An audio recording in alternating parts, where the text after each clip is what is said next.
Hey everyone, tonight we're going back to Rome before it knew how to be Rome. Before the marble, before the emperors, before the legions carried their eagle standards through dust, rain, forests, deserts, and foreign cities that had never heard Latin spoken aloud. Avenge this dishonor, my family. We begin in a smaller place, I shall be my beside own a muddy example river, that no where the ground unchaste was woman damp may underfoot, and the hills rose By gently this out of the blood, mist. I swear The Tiber that was no not majestic king shall in the beginning. ever again It was rule useful. Rome.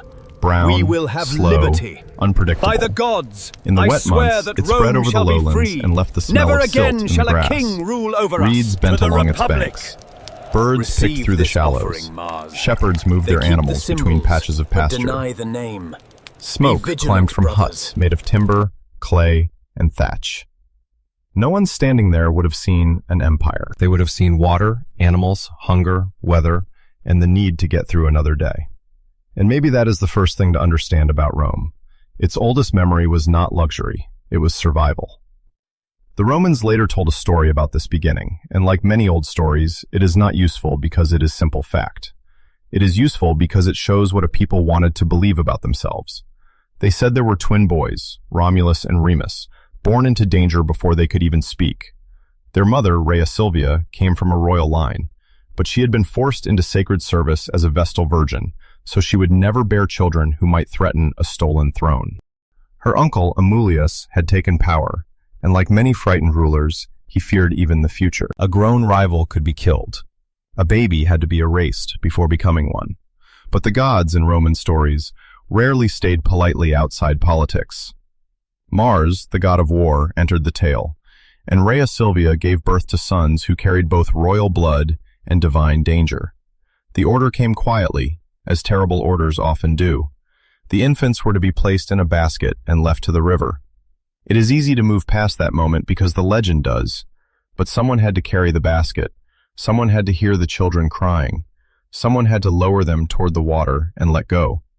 Perhaps the person who did it told himself he was only obeying. Perhaps he looked away. The river, swollen by rain, seemed merciful because it moved slowly that day. The Tiber did not drown them. It carried them into the shallows and left them near the roots of a fig tree. There, the story becomes strange and tender. A she-wolf found them. Before she became bronze, before Roman artists carved her into the mother of a civilization, she was only an animal.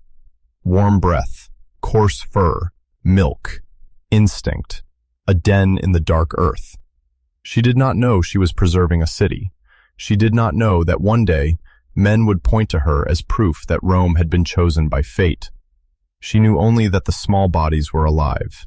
So they lived. Later, a shepherd named Faustulus found the twins and brought them home. They grew among fields and flocks, not in palaces. Their childhood, if we follow the feeling of the legend, was made of rough things. Animal smell, cold mornings, scraped knees, hunger after long walking, the weight of a cloak wet with rain. This mattered to Roman imagination. Rome liked to remember itself as hard before it was grand. Even centuries later, when wealthy Romans reclined at dinner beside painted walls and slaves poured wine into silver cups, they still praised the older life. The farmer, the soldier, the plain meal, the man who could sleep on the ground and rise before sunrise. Whether real or invented, that memory gave Rome a moral shape. It was dangerous, that strength came from discipline, and that greatness should still smell faintly of smoke and earth. When Romulus and Remus grew up, they learned who they were. They helped restore their grandfather to power in Alba Longa. And in many stories, that would be the ending. Lost heirs return. The wrong ruler falls. Bloodline and justice are repaired. But Roman stories rarely stop when order is restored. They move outward. The twins returned to the place near the river where they had been saved. They decided to build a city. Almost immediately, they disagreed. Romulus wanted the Palatine Hill. Remus wanted the Aventine. It sounds at first like a dispute over location, but no first city is only about location. It is about who gets to draw the line, who gets to read the will of the gods, who gets to say, here and not there, mine and not yours. They watched the sky for birds. Omens mattered. The flight of birds could turn ambition into destiny if enough people believed the interpretation. Remus saw birds first. Romulus saw more. Each brother found in the sky exactly what he needed. Then the argument became something darker. A wall was begun, low and new, more symbol than defense. Remus mocked it, perhaps by jumping over it. Romulus, or one of his men, struck him down. A brother died at the edge of an unfinished city. The Romans kept this in the story. They did not hide it. They did not soften the foundation into pure innocence. The first boundary of Rome was marked by family blood, and that is a hard thing to carry inside a national memory. But it explains something. From the beginning, Rome imagined boundaries as sacred. A wall was not only a wall. It was law, pride, protection, and warning. Cross it wrongly and the city would answer, even if you were kin. Romulus became the founder. The city took his name. Around him, the first Rome gathered itself slowly. Huts, pens, shrines, paths, smoke, storage jars, tools, weapons, anxious sleep.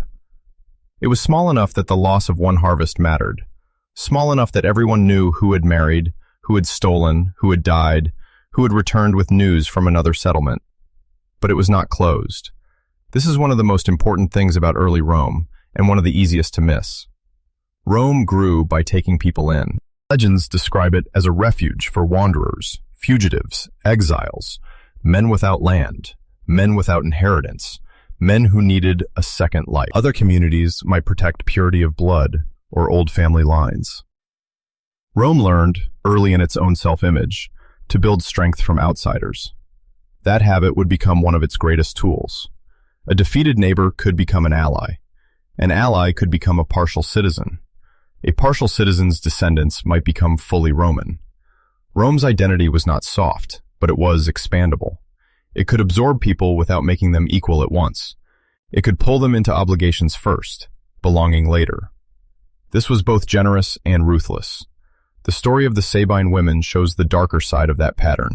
Rome, filled with men and short of families, invited neighboring peoples to a festival. There would have been noise, food, bodies gathered in celebration, the temporary trust that comes when weapons are not yet drawn. Then, at a signal, Roman men seized the young women of the Sabines and carried them away. No gentle voice can make that act gentle. It was violence turned into politics. In the legend, war followed. Fathers and brothers came to recover the women. Roman men prepared to defend what they had taken. Then the women themselves stepped between the two sides, now tied to both, holding the future in their own bodies. It is a painful image. Women standing between the men who raised them and the men who had taken them, asking both sides not to destroy the children who had come from the crime. Rome remembered this not as shame alone, but as union. That too tells us something uncomfortable. Rome often transformed injury into structure. What began in force could over time become family, alliance, law, citizenship, memory. The wound did not vanish, it was built over. Again and again across its history, Rome would do this on a larger scale. It would fight a people, defeat them, bind them, use their soldiers, borrow their gods, copy their techniques, grant them measured rights, and eventually call some of them Roman. The process could be brutal. It could also be astonishingly effective. So if we ask why Rome rose so high, the answer is already visible here, in the half-mythical dawn beside the Tiber. Rome rose because it was hard to kill, because it treated survival as proof of favor, because it could make strangers useful, because it understood that walls mattered, but gates mattered too, because it turned defeat, danger, hunger, and violence into stories that taught later generations how to behave. But if we ask why Rome slowly fell apart, the beginning whispers that answer as well. A culture that trusts violence to create order may reach for violence whenever order feels threatened. A city that expands belonging through domination may eventually rule more people than it can truly bind. A society that honors discipline and conquest may become rich enough to forget the old hardness it praises. And a political world born around sacred boundaries may one day find its own internal lines impossible to hold. For now, though, the future is still quiet. There is only the river moving through the dark, the Palatine rising above the damp ground, a few fires, a few animals shifting in their sleep, a wall low enough for a brother to leap over, but powerful enough to become a warning for centuries. Rome is not eternal, yet. It is only a settlement beside the water, small, tense, hungry, alive. And already, in its first stories, it is reaching for more. The first Rome did not become a republic immediately. For a long while, it accepted kings. This may feel strange if we remember how fiercely later Romans hated the very word. Rex, king, became almost poisonous in Roman political life. Ambitious men could hold armies, fortunes, priesthoods, and provinces, but if anyone seemed to reach for kingship, suspicion gathered around him like smoke. The fear was old, older than Caesar, older than the empire. It came from Rome's earliest memory of power held too tightly in one pair of hands. But before that fear hardened, kingship was not yet shameful. It was practical. A young city needed someone to command in war, speak to the gods, settle disputes, divide land, and stand before the people as the visible center of order. Rome was still a rough settlement of farmers, shepherds, craftsmen, and fighters. Its streets were not yet paved in imperial stone. Its houses were low and close. Its temples were small. Its dangers were immediate. A king in such a world was not only a ruler. He was a boundary marker between the human and the divine. After Romulus vanished from the story, the Romans said he did not simply die. He disappeared in a storm, taken into heaven, and later worshipped as the god Quirinus. It was a fitting end for a founder who had always stood halfway between blood and myth. But his disappearance left a practical problem behind. A city cannot be governed by a memory for long. Fields must be measured, enemies watched, festivals kept, disputes judged before they turn into feuds. The next king, Numa Pompilius, was remembered as almost the opposite of Romulus. Where Romulus had been force, Numa was rhythm.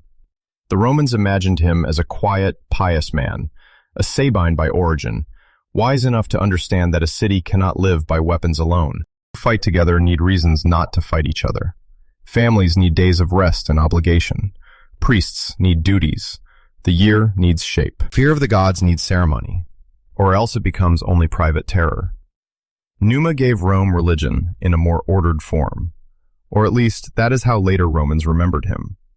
He was said to have arranged priesthoods, regulated sacrifices, shaped the calendar, and taught the people when to work, when to worship, when to close the doors of war, and let the city breathe. Imagine that early calendar, not as something printed or neatly hung on a wall, but as a rhythm carried in bodies. A day when fires were tended differently. A day when animals were led toward altars. A day when a family rose before dawn because the gods expected attention. A day when men who might otherwise reach for weapons had to stand still in public silence and watch a priest perform the old gestures. Ritual made time Roman. It also made obedience feel older than any command. If a rule came from a man, it could be argued with. If it came wrapped in sacrifice, omen, and ancestral memory, it settled deeper. This was one of Rome's earliest strengths. It did not separate power from ceremony. Law, war, family, land, and religion all touched one another. The city became a place where public life was never merely practical. Every gate, hill, fire, bird, and boundary might carry meaning. Other kings followed, less peaceful, more martial. The old stories give them different temperaments, almost like lessons placed in human form. Tullus Hostilius was remembered as aggressive, hungry for war, the king who destroyed Alba Longa and brought its noble families into Rome. Ancus Marcius built bridges, founded ports, expanded outward. Each king added something: land, population, ritual, walls, roads, institutions. We do not have to believe every detail exactly as told to understand the deeper truth. Early Rome was learning by borrowing, fighting, absorbing, and organizing. It was not pure invention. It grew among stronger neighbors and older cultures. It took what it needed. No influence mattered more in this period than the Etruscans. To the north of Rome, Etruscan cities were wealthy, sophisticated, and deeply marked by ritual. They knew how to drain marshes, build in stone, read omens, stage public power, and make authority visible. From them, Rome absorbed symbols that would echo for centuries. The curule chair, the purple-bordered toga, the fasces carried by attendants, the idea that rule should be seen, not merely felt. Power learned costume. A man sitting above others in ordinary cloth is only a man. A man seated in ritual space, attended by symbols, framed by tradition, watched by silent citizens, becomes something else. Rome understood this early. Even when it later rejected kings, it kept many of the kingly signs and handed them to magistrates, consuls, generals, priests, and eventually emperors. It hated monarchy, but it never stopped loving the theater of command. Etruscan influence, Rome became more urban. The low, wet spaces between the hills were gradually controlled. Drainage works began to tame the marshy ground that would become the Forum. The Cloaca Maxima, Rome's great sewer, belonged to this world of early engineering and ambition. It was not glamorous in the way temples are glamorous, but it mattered more than marble. A city that can move water can grow. A city that can drain filth can gather crowds. A city that can turn swamp into public space can turn geography into destiny. Imagine the early Forum before it became the heart of Roman public life. Mud underfoot, traders calling, animals moving through, men arguing where later senators would stand in formal dignity. Smoke, dung, rainwater, oil, sweat. Slowly, through labor we rarely name, the ground was made usable. Trenches dug, stones carried, water redirected. Order imposed not in speeches, but in aching backs and dirty hands. That too was Rome. Its greatness was never only the glory of generals. It was also drainage, measurement, storage, roads, timetables, walls, contracts, and the 1,000 unromantic acts that allow many people to live close together without everything collapsing by morning. The kings brought power into shape, but they also revealed its danger. The later kings, especially the Tarquins, were remembered as grand builders and dangerous men. Tarquinius Priscus, said to be of Etruscan origin, enlarged the Senate and began major public works. Servius Tullius was remembered as a reformer, a king who organized citizens by wealth and military obligation, counted the people, divided the city, and made Rome more legible to itself. A census may sound dry, almost lifeless, but to be counted by the state is an intimate thing. It means your land, weapons, family, status, and obligations are no longer known only to your neighbors. They are entered into public memory. You become part of a system. You owe because you belong. You belong because you can be measured. This Roman habit would become one of the foundations of its rise. Rome counted. It classified. It assigned duties. It knew who could serve, who could pay, who could vote, who could stand where, who could command, who could be summoned. The later grandeur of empire was this colder talent, the ability to turn people into categories without entirely erasing their human usefulness. Yet reform did not save the monarchy from corruption. Servius Tullius, in the tradition, was murdered. The man who followed him became the king Romans would remember with hatred. Lucius Tarquinius Superbus, Tarquin, the Proud. Even his name feels like a warning. Pride, in Roman moral imagination, was not only vanity, it was a failure to recognize limits. Tarquin ruled without proper respect for Senate or custom. He surrounded himself with force, silenced opponents, and treated Rome not as a public community, but as a possession. His building projects were impressive. His power was effective. But effectiveness without consent leaves a bitter taste in the mouth of a city. The story of his fall begins not in a battle, but in a household. The king's son, Sextus Tarquinius, violated Lucretia, a noble woman remembered for chastity, dignity, and loyalty. The ancient sources frame her through Roman values that can feel distant and severe now, but the emotional center remains clear. An act of private violence exposed the sickness of public power. The royal house had become untouchable enough to believe it could enter even the most intimate spaces and leave no consequence behind. Lucretia summoned her family, told them what had happened, and took her own life. Her death became political fire. Men who might have endured taxes, arrogance, forced labor, or humiliation could not ignore this. The outrage gathered around her body. Lucius Junius Brutus, who had hidden his intelligence beneath a mask of harmlessness, stepped forward and called Rome to revolt. The king was expelled. His family was driven out. The monarchy was declared finished. From that moment, the Romans told themselves they would never again be ruled by a king. It is important to feel the weight of that vow. This was not simply a change in office. It was a wound turned into a constitution. The Romans did not merely decide that annual magistrates were more efficient than kings. They learned to associate one-man rule with household violation, arrogance, secrecy, and the collapse of public trust. So they broke the crown. In its place, they created a republic. Power would be divided. 2 consuls instead of 1 king. Annual terms instead of lifetime rule. Colleagues to restrain colleagues. Senate advice. Assemblies. Public offices. Sacred limits.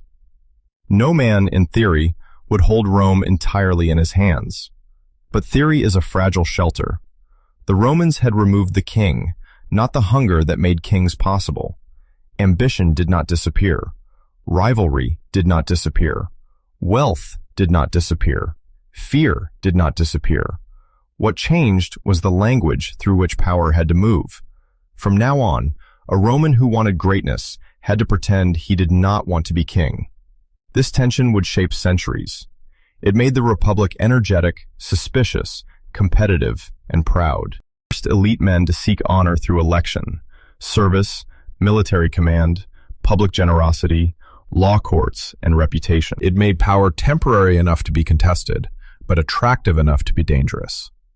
The hatred of kings protected Rome for a long time. It also created a strange blindness. Romans could recognize a crown. They were less prepared to recognize monarchy when it came without one. One day, long after Tarquin, men would command private armies. They would dominate elections. They would fill the streets with their supporters. They would hold emergency powers, repeated consulships, dictatorships, provinces, and lifelong honors. They would insist they were not kings. And technically, they would be telling the truth. For now, though, that future waits in the dark. The last king has gone. The palace is quieter. The forum, still rough and open to the weather, begins to belong to argument. Citizens gather where subjects once waited. The old rituals remain because Rome never threw away a useful sacred thing. The symbols of kingship are broken apart and redistributed. The fear of one man becomes the seed of a new system. The city beside the Tiber has learned something it will never forget. Power is necessary. Power is dangerous. And if it gathers too completely around one man, even the walls of a home are no longer safe. When the kings were gone, Rome did not become free in any simple way. The crown had been broken, but the city was still full of old families, old debts, old fears, and old habits of command. Men who had advised kings did not suddenly become humble citizens. Poor farmers did not suddenly become equal to the wealthy men who owned the best land, spoke most confidently in assemblies, and knew the unwritten rules of public life. The gods did not become less demanding. Neighboring peoples did not stop watching Rome's weakness. A republic had been declared. But a republic is not a spell. It does not make justice appear by being named.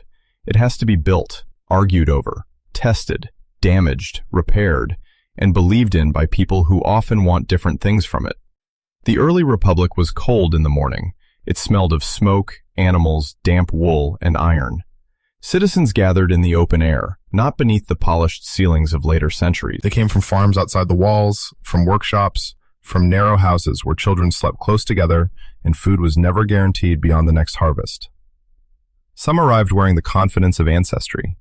Others came with hands roughened by tools and soil. They were all Romans, but not equally Roman.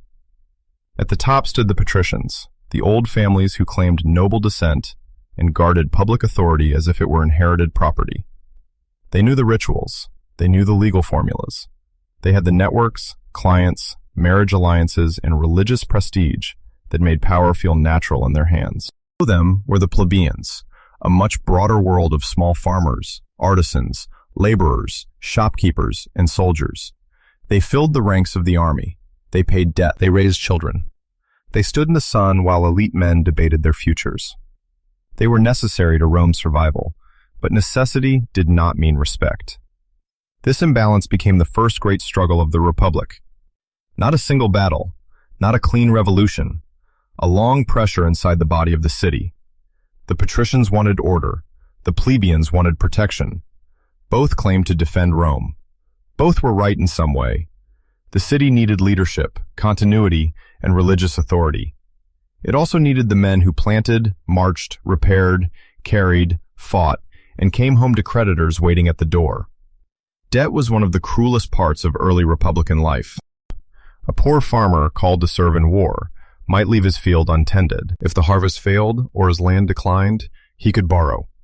If he could not repay, the debt followed him like a shadow. In the harshest forms, it could threaten his freedom, his body, even his family's future. Imagine returning from campaign with scars on your arms and dust still in your hair, only to find that the city you defended had no shield for you against the man who held your debt tablet. Rome asked much of its poorer citizens. It had not yet learned how much it would have to give back. So the plebeians did something quiet and astonishing. They refused. In 494 BCE, according to tradition, they withdrew from the city in what later Romans called the first secession of the plebs. They did not burn Rome. They did not crown a rival king. They simply left. They climbed to a hill beyond the city and would not return. The image is powerful because it is so bodily. A city thinks of itself as walls, gods, offices, and noble names. Then the workers leave. The soldiers leave. The hands leave. The feet leave. The market thins. The fields wait. The army weakens. The powerful look around and discover that command is only command when someone remains to obey. The patricians had to negotiate. From that refusal came the office of the tribune of the plebs, a new kind of protector. Tribunes were meant to stand between ordinary citizens and the power of magistrates. Their persons were declared sacrosanct, untouchable. They could intervene. They could veto. No. That one syllable mattered. No. A small word, but in politics it can become a wall. The tribunes did not make Rome equal overnight. Nothing did. But they gave the plebeians a human doorway into the state. Someone could speak for them inside the machinery. Someone could block a hand reaching too far. Still, the struggle continued. The laws themselves were a problem. Much of early Roman law lived in memory, formula, and elite control. If only certain families knew the proper words, the procedures, the sacred timings, then justice could be bent before ordinary people even understood the shape of it. A law that cannot be seen belongs to those who interpret it. So the plebeians demanded written law. The result, after conflict and negotiation, was the 12 Tables. Bronze tablets were displayed publicly, carrying Rome's first formal legal code. To modernize, many of those laws would feel severe, narrow, and unequal. They did not create kindness. They did not erase hierarchy. But they did something important. They made the rules visible. Imagine standing in the forum and seeing the law fixed where eyes could reach it. A father might bring his son and point. A creditor might read with annoyance. A magistrate could no longer pretend quite so easily that custom said whatever he needed it to say. The city had placed part of its own authority outside the mouths of noblemen. This was one of Rome's quiet strengths. It could turn conflict into institution. The plebeians pushed.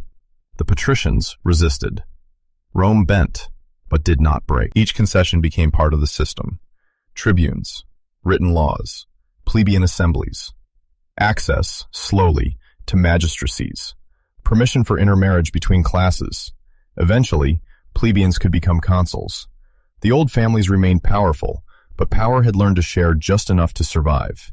That phrase matters, just enough. Rome was rarely generous in advance. It conceded under pressure. It adapted because refusing to adapt was more dangerous than adaptation itself. This gave the Republic a peculiar toughness. It was not peaceful inside. It was not harmonious. But its conflicts forced it to develop muscles other cities sometimes lacked. News may seem calm until the day it shatters. Rome argued constantly and learned procedures for not shattering. For a while, the Forum became the place where this public life gathered. We should picture it not as a silent ruin of columns, but as a dense, noisy living space. Men in tunics and togas moving through dust, vendors calling out, lawyers waiting for clients, priests crossing toward sacrifices, politicians greeting supporters by name. Farmers newly arrived from the countryside, blinking in the glare. A goat pulling against a rope. A child staring at the polished edge of a magistrate's chair. Power in Rome was personal. A poor citizen might depend on a patron, a wealthier man who offered legal help, food, influence, or protection in exchange for loyalty and public support. Each morning, clients visited patrons in a ritual greeting called the salutatio. They waited in doorways, received attention according to rank, and followed their patron through the streets like a visible measure of his importance. This is how Rome worked, not only through laws, but through relationships. Obligation ran everywhere, father to son, patron to client, citizen to city, soldier to commander, freedman to former master, city to gods. The Republic was a web, and every Roman lived somewhere inside its threads. Its army grew from that same structure. Early Roman soldiers were not yet long-service professionals, stationed for decades at distant frontiers. They were citizens called from farms and households. They supplied their own equipment according to wealth. They fought because military service was part of civic identity, and because defeat could mean burned fields, enslaved families, or humiliation before rivals. War was seasonal at first, close enough that a man could imagine returning home before the rhythm of rural life was entirely lost. But even then, military discipline shaped Roman character. To stand in line, obey signals, carry weight, dig camp, endure weather, and keep formation when fear moved through the body, these things mattered more than heroic fury. Rome did not become powerful because every Roman was brave in some dramatic way. It became powerful because it taught ordinary men to do difficult things together. The Republic's enemies helped teach it. Rome was not alone in Italy. Around it were Latin towns, Sabine communities, Etruscan cities, hill peoples, and rivals who had no reason to welcome Roman ambition. The early Republic fought often. Sometimes it won, sometimes it lost. The city's memory preserved humiliation alongside victory. One of the deepest wounds came in 390 BCE, when Gauls from the north defeated Roman forces and entered the city.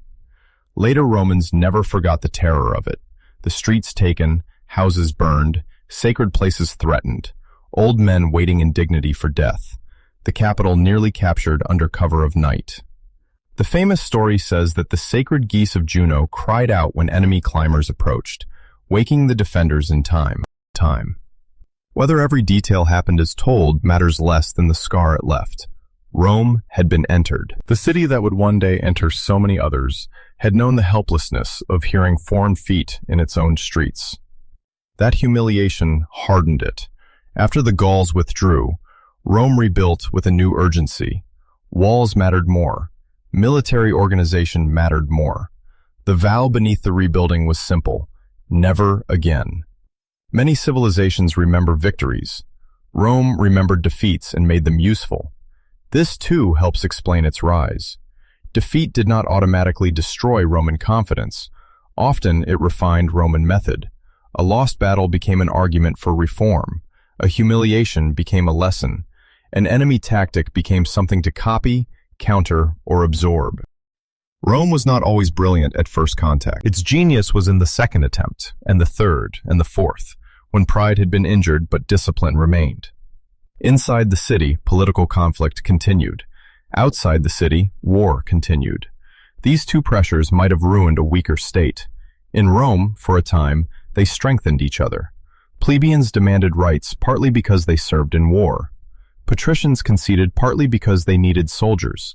Soldiers fought harder because victory brought land, security, status, and belonging. Institutions adapted because armies needed citizens, and citizens learned that their collective withdrawal could force change. The Republic was not a gentle machine.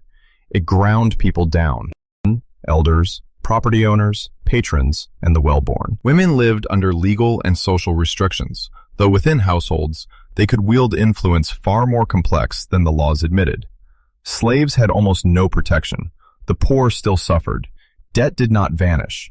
Inequality remained woven into the fabric. And yet the Republic had motion. A poor citizen could imagine the state as something he had a claim upon, however limited. A nobleman could not entirely ignore the crowd. A magistrate had term limits. A law could be challenged. A tribune could block. An assembly could roar. An election could humiliate a proud family. Public life had friction, and friction generated heat. That heat made Rome dangerous, not only to its enemies, but eventually to itself. The same competition that filled the Republic with energy also taught ambitious men to hunger for glory. The same citizen army that defended Rome would one day follow generals farther than the old system could manage.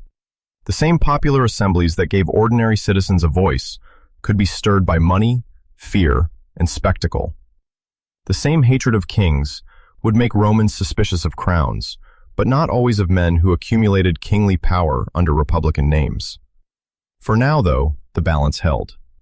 The Republic kept arguing, voting, marching, compromising, threatening, rebuilding. It was messy, proud, unequal, alive. It did not rise because it had no internal conflict.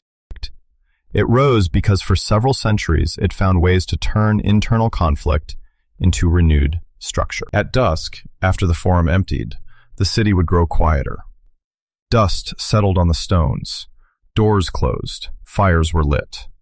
Somewhere a veteran rubbed an old scar. Somewhere a debtor counted what he owed. Somewhere a patrician father instructed his son in the dignity of office. Somewhere a plebeian mother watched her child sleep and hoped the next war would not take too much. Rome was becoming stronger, not peaceful, not fair, stronger. And in that difference lay both its future greatness and its future danger. Rome did not step into Italy as master. It entered as one city among many. The peninsula was not empty, and it was not waiting. It was already crowded with peoples who had their own gods, graves, songs, markets, rivalries, and memories. In the north, Etruscan cities had long known wealth and ceremony. In the central mountains, the Samnites moved through hard country with the confidence of people shaped by steep paths and narrow valleys. Along the southern coasts, Greek cities looked out toward the sea, bright with temples, trade, and old pride. Between them were Latin towns, hill settlements, farms, shrines, and fortresses, whose names now survive mostly in footnotes, but once meant everything to the people who lived there. Rome's rise was not a clean march across a map. It was slower, dirtier, more local. A raid answered by a raid. A treaty kept for a while, then broken. A border disputed after harvest for soldiers, then used by traders. A defeated town spared, watched, measured, taxed, and slowly pulled into Rome's orbit. The empire that later seemed inevitable began as a chain of practical decisions made under pressure. And Rome's greatest discovery was not simply how to defeat its neighbors. It was how to make defeat useful. At first, Rome fought those closest to it. Latin communities around the city were not strangers in the distant sense. They shared language ties, religious customs, marriage connections, and military habits. They were cousins, rivals, mirrors. Rome did not conquer them as if entering another world. It struggled with them over leadership inside a familiar one. This made the conflict sharper.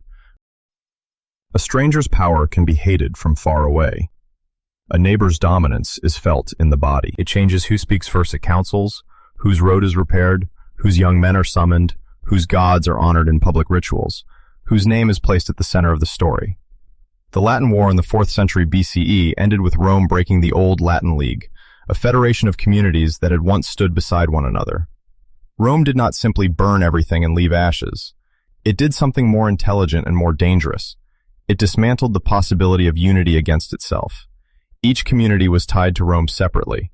Some received citizenship, some received partial rights, some kept local laws but owed troops.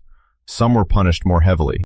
Some were rewarded just enough to make cooperation feel wiser than revolt. It was a political net, and every knot led back to Rome.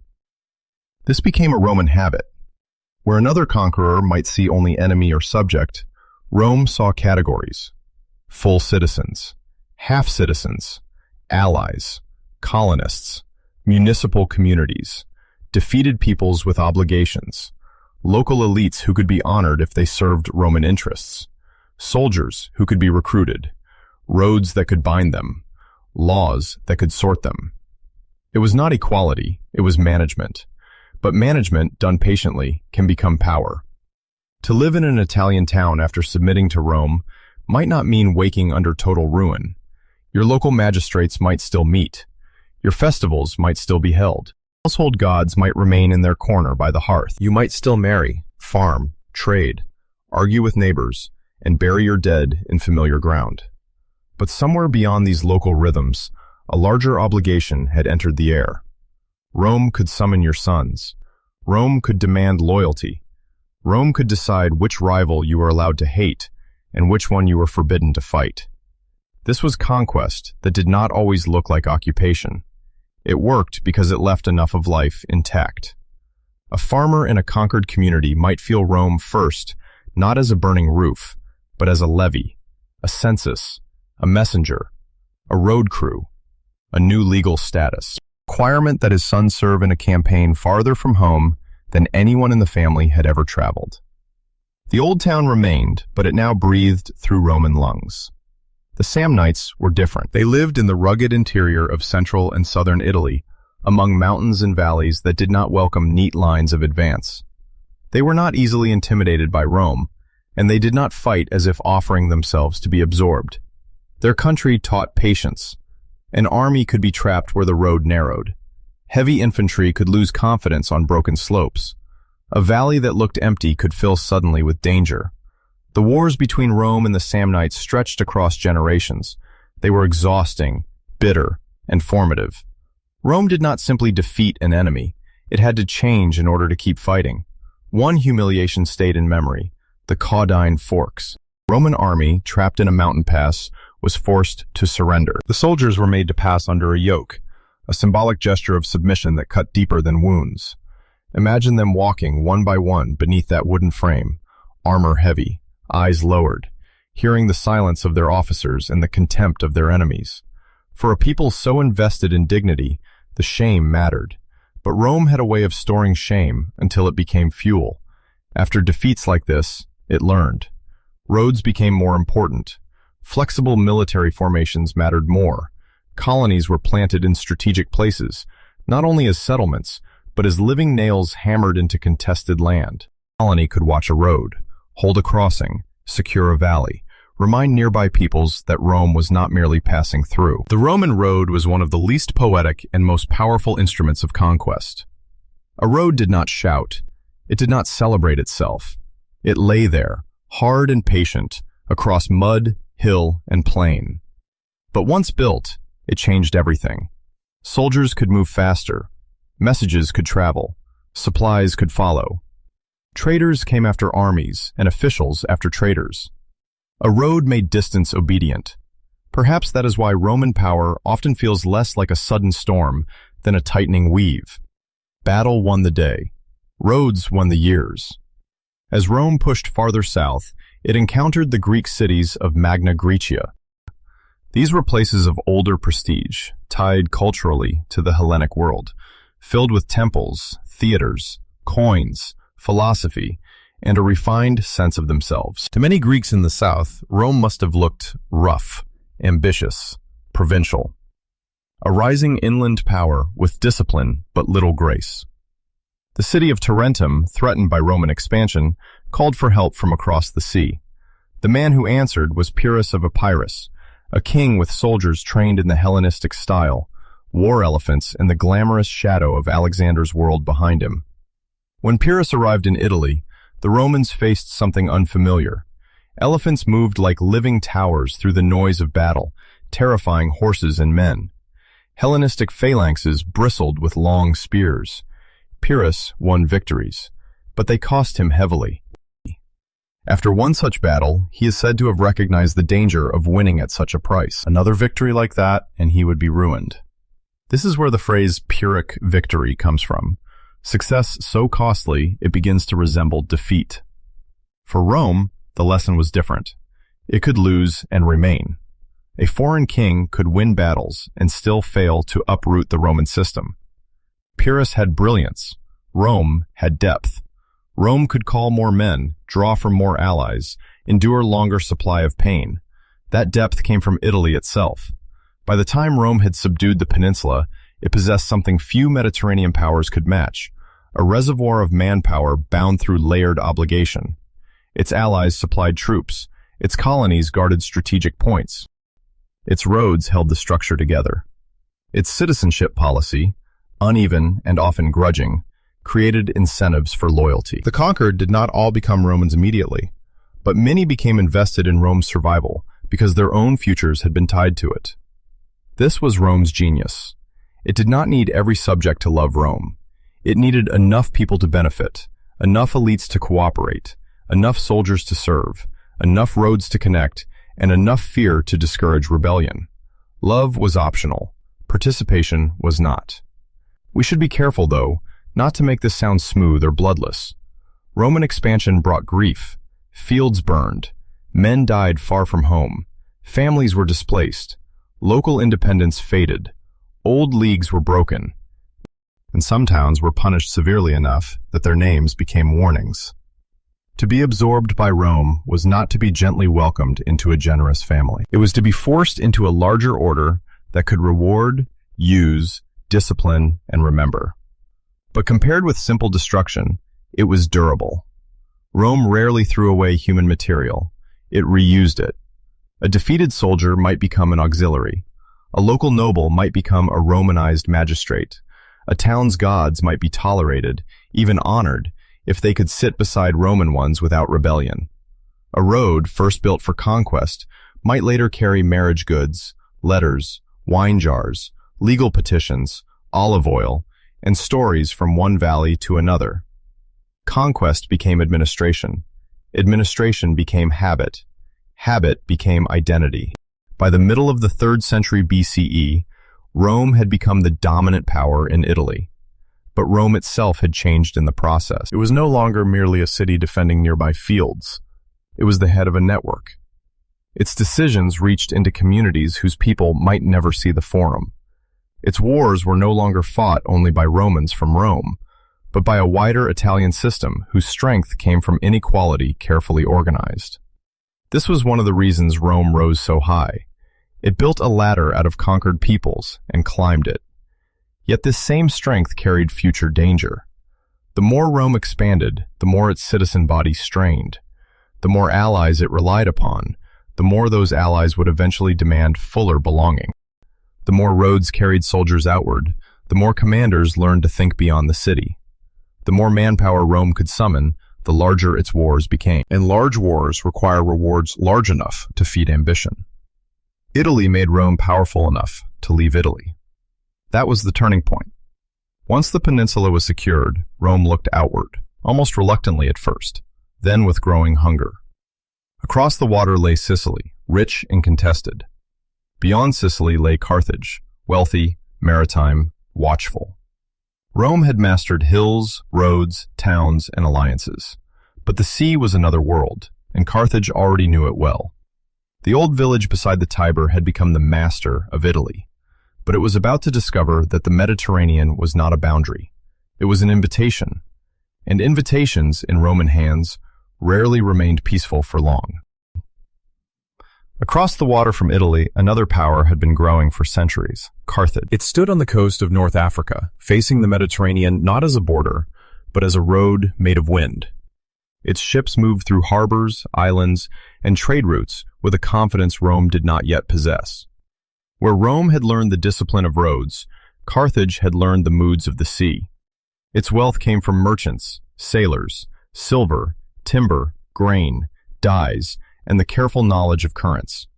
Its influence stretched through North Africa, Spain, Sardinia, Corsica, and Sicily. It was older in maritime power than Rome, richer in trade, and far more comfortable with the horizon. If Rome was becoming a machine of land, Carthage was a city of sails. For a while, the two powers did not need to destroy each other. They watched. They traded. They made agreements. They understood, perhaps uneasily, that each belonged to a different kind of strength. But geography has its own quiet sense of pressure. Between them lay Sicily. The island was too close, too rich, too useful to remain merely someone else's problem. Its fields could feed armies. Its harbors could hold fleets. Its cities were tied to Greek, Carthaginian, and Italian worlds all at once. Whoever controlled Sicily would not simply own land. He would hold a stepping stone between continents. The spark came from a local crisis, as great wars often do. A group of mercenaries seized the city of Messana and then found themselves threatened by stronger neighbors. Carthage became involved. Rome hesitated, because sending troops across the strait meant entering a wider world, a world where its Italian habits might not be enough. But fear answered hesitation. A Carthaginian position so near southern Italy felt dangerous. Rome crossed. The First Punic War had begun. Rome knew how to fight on land. It did not yet know how to defeat a naval empire. This is one of those moments in Roman history where its greatness becomes visible not in victory, but in embarrassment. The Romans lacked naval tradition. They were not born sailors. They did not have generations of men raised to read waves and rigging like a second language. So they did what Rome often did when confronted with a stronger technique. They copied, adapted, and made it brutal. According to tradition, they studied a captured Carthaginian ship and built a fleet of their own. Their crews trained hard, perhaps clumsily at first, learning movements that would have felt unnatural to men whose fathers had fought on roads and fields. The sea punished them. Storms wrecked fleets. Men drowned far from any battlefield, pulled under by weather rather than enemy blades. But Rome kept building. To overcome Carthage's skill at maneuver, the Romans developed the corvus, a boarding bridge with a spike that could be dropped onto an enemy vessel. It turned a sea battle into something more Roman. A close fight, body against body, shield against shield, the deck of a ship transformed into a small, swaying battlefield. It was inelegant. It was dangerous. It worked. The war dragged on for more than 20 years. Sicily suffered under the weight of both powers. Cities changed hands. Farmers watched armies come and go. Harbors filled with broken wood. Widows did not care whether a man had died for Rome or Carthage. Either way, the absence sat at the table. In 241 BCE, after a final Roman naval victory near the Aegates Islands, Carthage asked for peace. Rome took Sicily, its first overseas province. It also imposed payment. The victory marked a quiet transformation. Rome had crossed water, fought beyond Italy, and learned that its methods could survive outside the peninsula. But victory did not end the rivalry. It merely deepened the wound. Carthage, humiliated and burdened, turned towards Spain. There, rich mines and new territories offered a way to rebuild strength. The Barcid family, especially Hamilcar Barca, and later his son Hannibal, shaped a new Carthaginian power in the west. Hannibal grew up breathing the aftermath of defeat. Roman memory would later make him almost a monster of genius, but he was also a child formed by a beaten city's anger. The story says he swore, while still young, never to be a friend of Rome. Whether the oath happened exactly as told matters less than the life that followed. Hannibal carried war like inheritance. In 218 BCE, he did what Rome did not expect.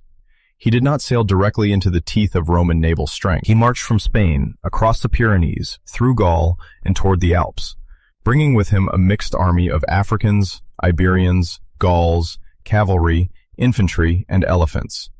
It was a daring movement, almost unreasonable in its ambition. The Alps were not a road in the Roman sense.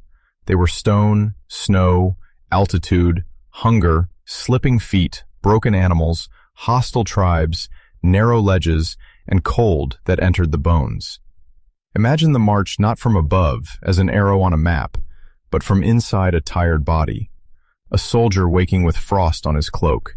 Men pushing animals along paths barely wide enough to trust. The sound of stones falling into empty space. The smell of blood where pack animals collapsed. The strange, frightened bulk of elephants in mountain air. Orders shouted and lost in wind. The knowledge that turning back might be as deadly as going forward. By the time Hannibal descended into Italy, his army was damaged. But Rome was stunned. No enemy had brought war into Italy this way.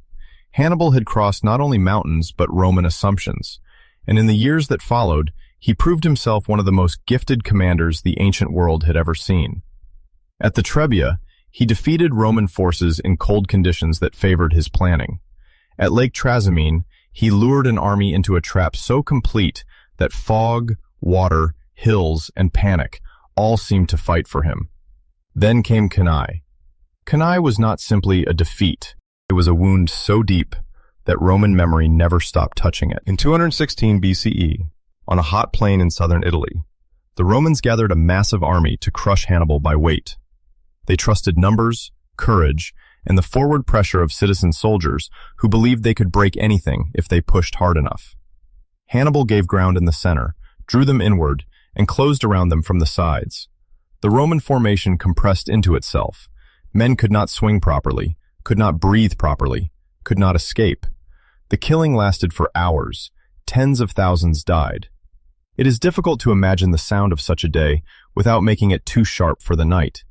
So think instead of the silence afterward, the dust settling, the flies arriving, rings taken from dead fingers, families in Rome waiting for names, a city slowly understanding that an entire generation of fathers, sons, brothers, patrons, clients, neighbors, and rivals had vanished into one afternoon. Many states would have asked for terms. Rome did not. That refusal became one of the central facts of Roman identity. After Cannae, some allies defected. Fear moved through Italy.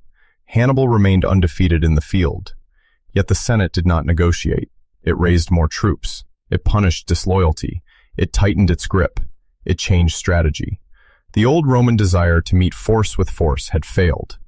So Fabius Maximus offered something less satisfying and more useful: delay. Avoid Hannibal in open battle. Harass him. Cut supplies. Wear him down. Let time do what pride could not. The Romans mocked this at first. Delay feels like cowardice to people drunk on honor. But Fabius understood something cold and essential. Hannibal could win battles. He could not easily replace men, food, horses, allies, and years. He was brilliant, but far from home. Italy could become a trap, even for a genius. So Rome learned patience. That may be less dramatic than courage, but it saved the Republic. While Hannibal remained in Italy, Rome fought elsewhere. It sent armies into Spain. It contested Carthaginian resources. It learned the shape of the wider war. And out of this struggle rose Publius Cornelius Scipio, later called Africanus. Young, bold, and unusually imaginative, Scipio understood that Hannibal could not be defeated only by shadowing him in Italy. Carthage itself had to feel danger. He captured New Carthage in Spain. He weakened Carthaginian power there. Then he carried the war into North Africa.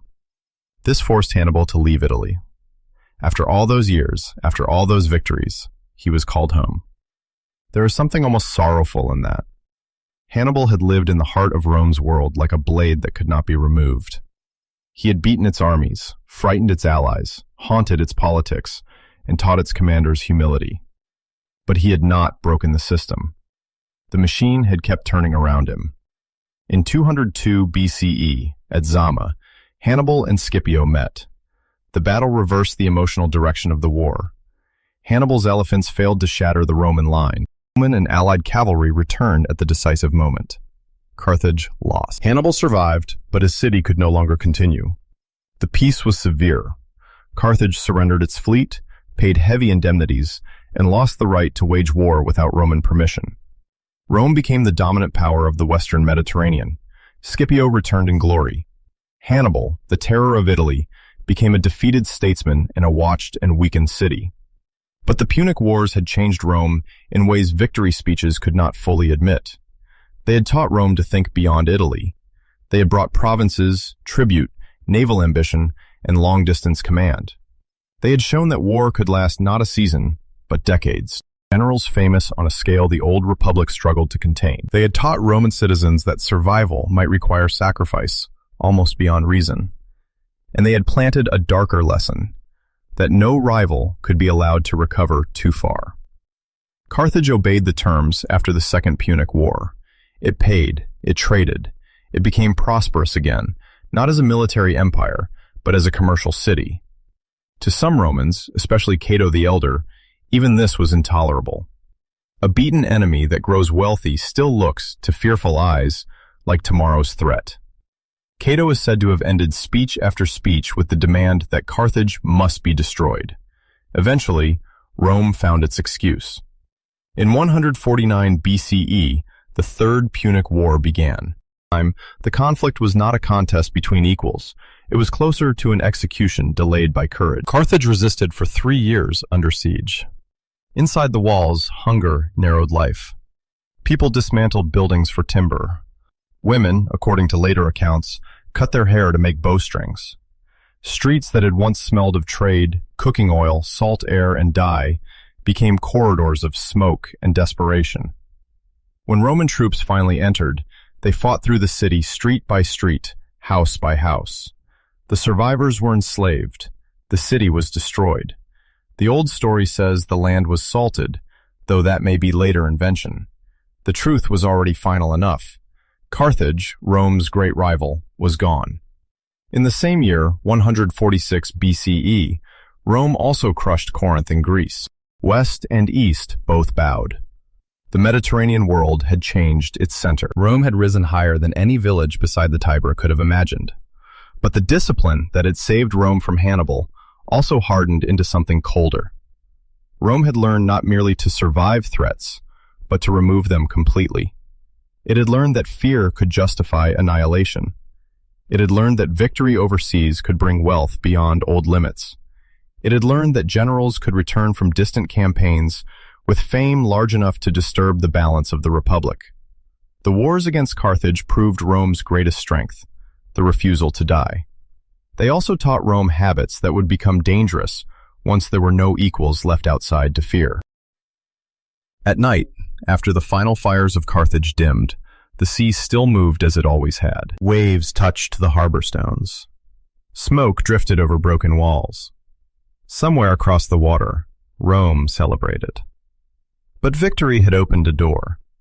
Beyond it lay provinces, slaves, gold, grain, ambition.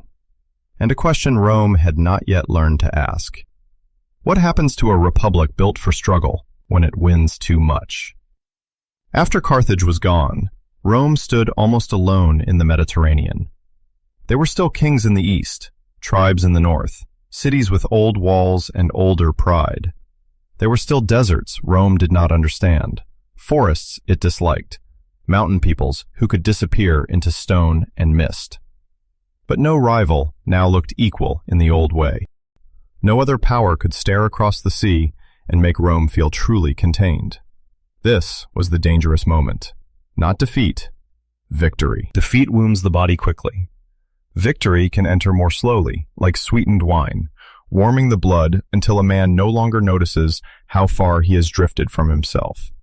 Rome had survived Hannibal. It had broken Carthage. It had humbled Greek cities whose art and philosophy Romans admired, even as they carried their statues away. Spain, Sicily, North Africa, Greece, and parts of Asia began to feed the Roman system with taxes, grain, silver, captives, and prestige. The city grew louder. Ships arrived with cargo from conquered lands. Auction blocks filled with human beings taken in war returned in triumph, crowned with laurel, their faces painted red like old gods, riding through streets where crowds shouted themselves hoarse. Behind them came wagons loaded with gold vessels, paintings, armor, carved furniture, exotic animals, prisoners in chains, and models of captured cities. A triumph was meant to honor Rome, but it also honored the man at the center of it. This mattered more than anyone wanted to admit. The Republic had been built on suspicion of concentrated power. Offices were temporary. Colleagues checked colleagues. No man was supposed to become too necessary. Yet conquest created men whose glory did not fit neatly inside annual terms. A consul who conquered a distant kingdom did not return as merely another citizen. He returned surrounded by veterans, clients, wealth, stories, enemies, and expectations. How to win provinces. It had not yet learned how to digest them. The first cost appeared in the countryside. For centuries, the ideal Roman citizen had been imagined as a farmer-soldier, a man with a plot of land, a household, a sense of discipline, and enough independence to stand in the army without belonging entirely to another man. This image was always partly ideal, but ideals have power. Rome liked to believe its strength came from citizens rooted in land. Long wars weakened that root. A small farmer called to campaign overseas could be gone for years, not weeks. His field did not wait kindly. Vines needed tending, boundaries needed watching, tools broke, debts grew. Wife, father, or child might struggle to keep the holding alive, but weather and creditors were not patriotic. When the farmer returned, if he returned, he might find the land neglected, mortgaged, sold, or swallowed by a richer neighbor. The rich did not suffer from war in the same way. They bought land. They bought more. They gathered estates into vast properties called latifundia, worked increasingly by slaves captured in Rome's conquests. A senator might speak in the forum about duty, tradition, and the dignity of the ancestors, then ride out to a villa surrounded by fields tended by men who had once had names in other languages, homes in other countries, and gods who did not know the Latin prayers spoken over them now. Slavery had existed in Rome before empire, but conquest enlarged it into something structural. War poured captives into Italy. Some became household servants, tutors, clerks, cooks, nurses, entertainers. Others were sent to farms, mills, workshops, or mines, where the work could be brutal enough to shorten life into a tool used until it broke. The body of the empire was being built by bodies Rome did not count as fully human. This changed everything. A free, poor man looking for work now competed with enslaved labor that could not negotiate, vote, or walk away. A small farmer could not easily compete with estates producing at scale. Villages thinned. Dispossessed citizens drifted toward Rome, carrying bundles, children, bitterness, and hope. The city took them in, but not gently. Rome's streets filled with people who had lost the old rural independence, but had not gained real security in the city. They lived in crowded apartments, waited for grain, looked for day labor, attached themselves to patrons, and listened closely to any politician who spoke of land, debt relief, dignity, or revenge against the greedy few. The Republic had conquered abroad and created a restless population at home. The Senate saw the problem. Many senators simply did not want to pay the cost of solving it.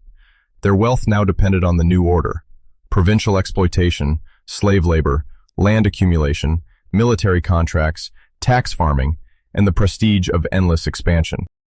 To reform the system would mean touching the pockets of men who wore the language of tradition like a clean white toga over stained hands. Then came Tiberius Gracchus. He was not a poor revolutionary from the alley. He was born into the elite, connected to one of Rome's most respected families. That made his challenge more unsettling. When a hungry man complains, the powerful can call it envy. When one of their own speaks against them, the room grows colder. As tribune of the plebs in 133 BCE, Tiberius proposed land reform. Public land, much of it occupied illegally by wealthy families beyond legal limits, would be redistributed to poorer citizens. The plan was not an attack on Rome's foundations, at least not in his mind. It was an attempt to restore them. Give citizens land again, rebuild the small farmer class, strengthen the army, heal the republic before inequality made it ungovernable. But reform is rarely judged by its intention. It is judged by who loses.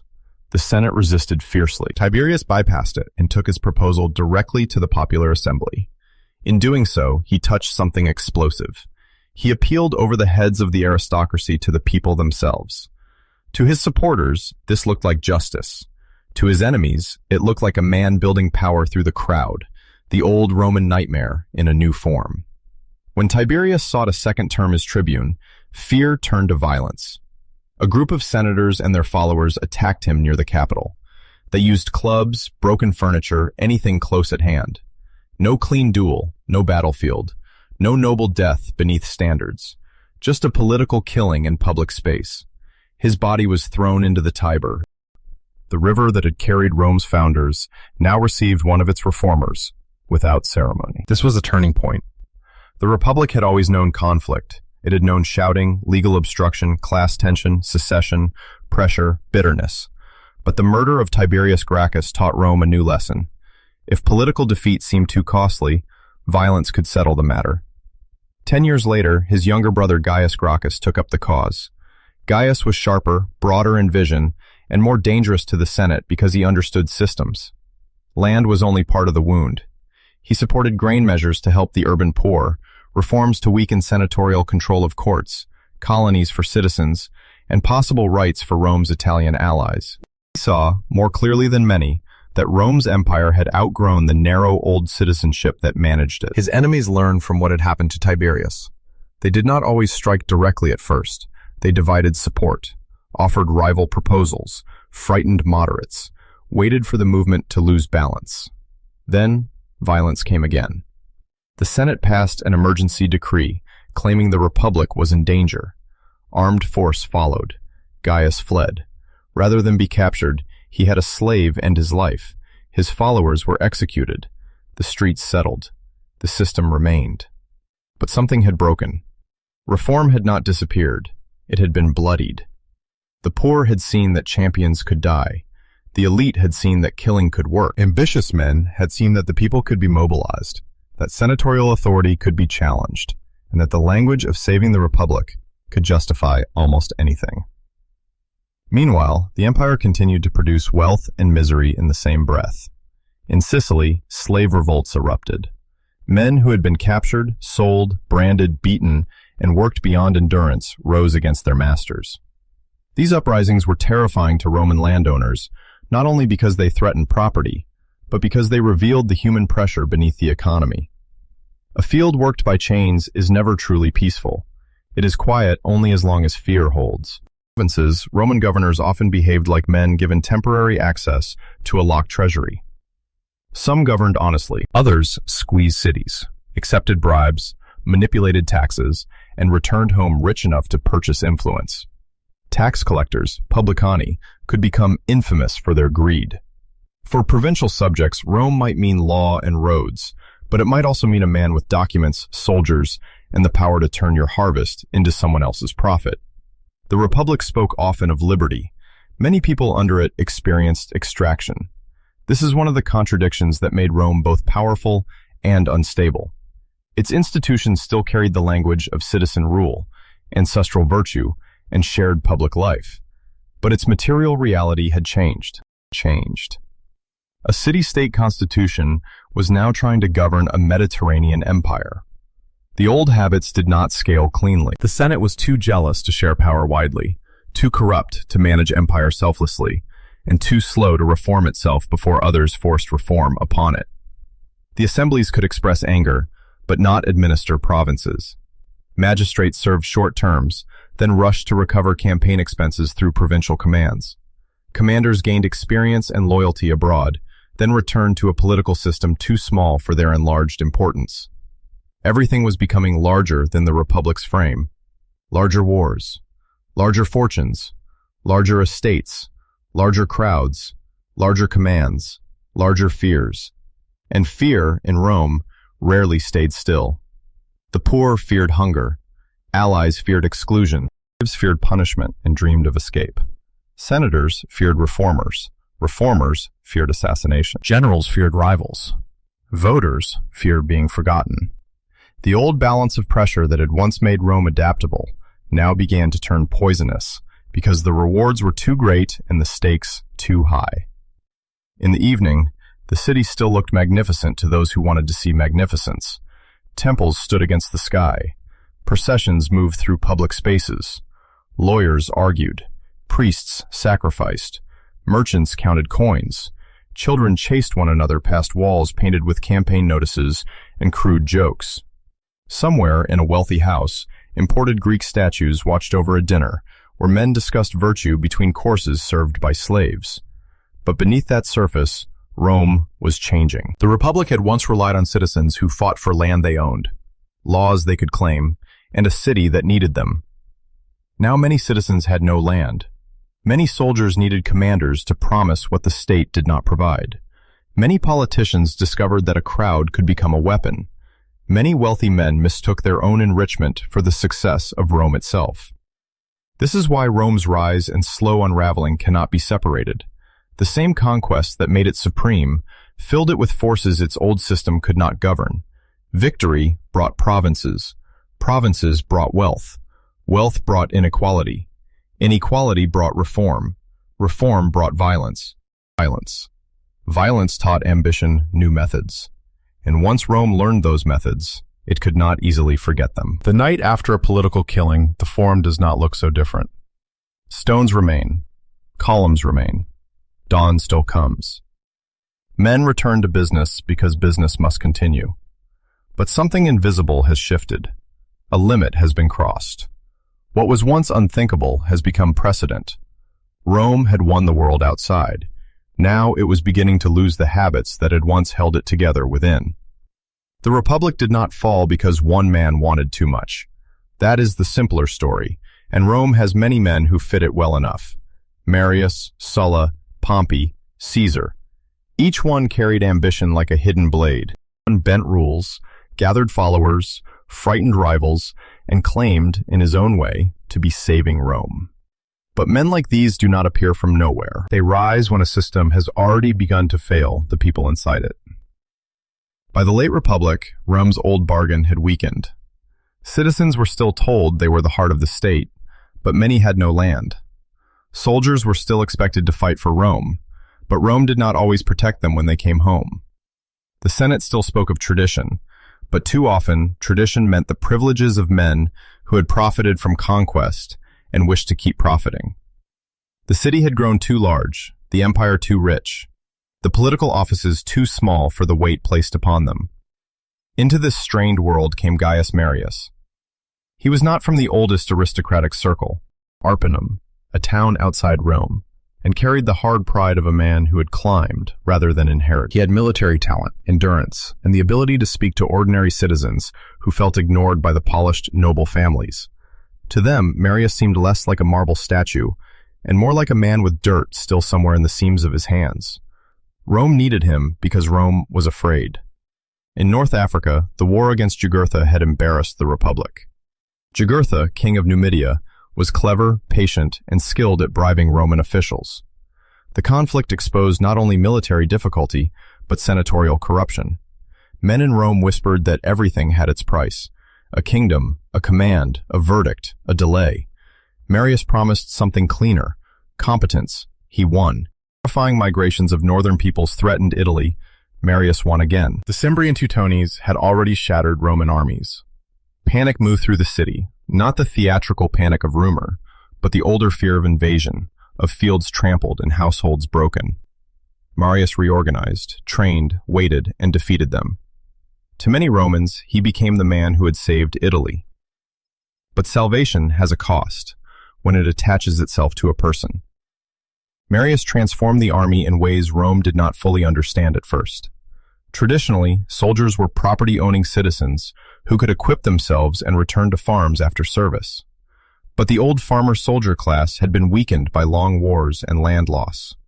Marius opened recruitment to the landless poor. Men without property could now enlist, serve long campaigns, and look to their commander for pay, plunder, and land after discharge. This solved a military problem. It created a political one. A soldier who owns land and serves temporarily can imagine himself primarily as a citizen.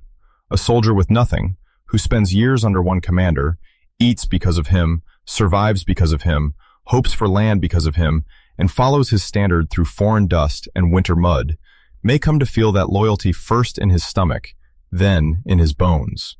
The army became more professional. It also became more personal.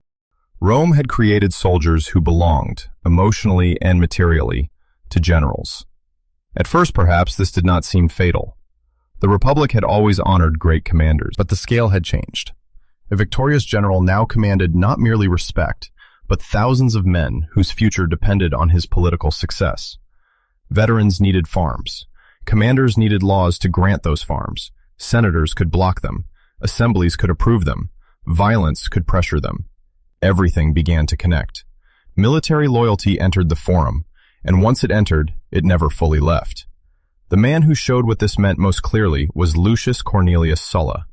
Sulla was different from Marius, aristocratic, elegant in his cruelty, brilliant, cold, and deeply committed to senatorial authority when senatorial authority served his own power.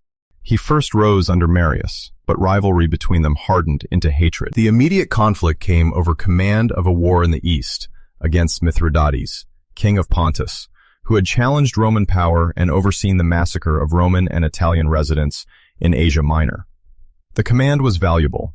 It promised glory, wealth, revenge, and political dominance. The Senate gave it to Sulla. The popular assembly, under pressure from Marius's supporters, transferred it to Marius. In an older republic, this would have been a constitutional crisis, bitter but contained. In the new Rome, Sulla did something no Roman commander had done before.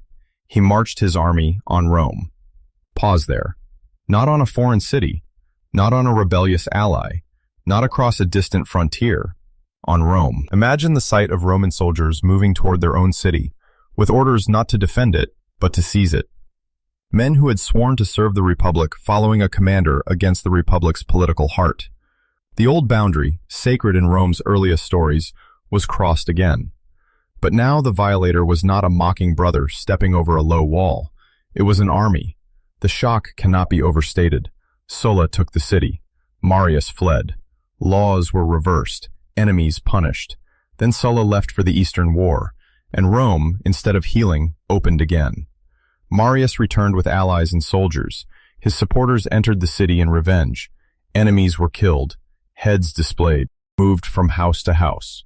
Marius died soon after, old and consumed by the power he had regained too late. But the violence he helped normalize did not die with him. Sulla returned from the east victorious and marched on Rome again.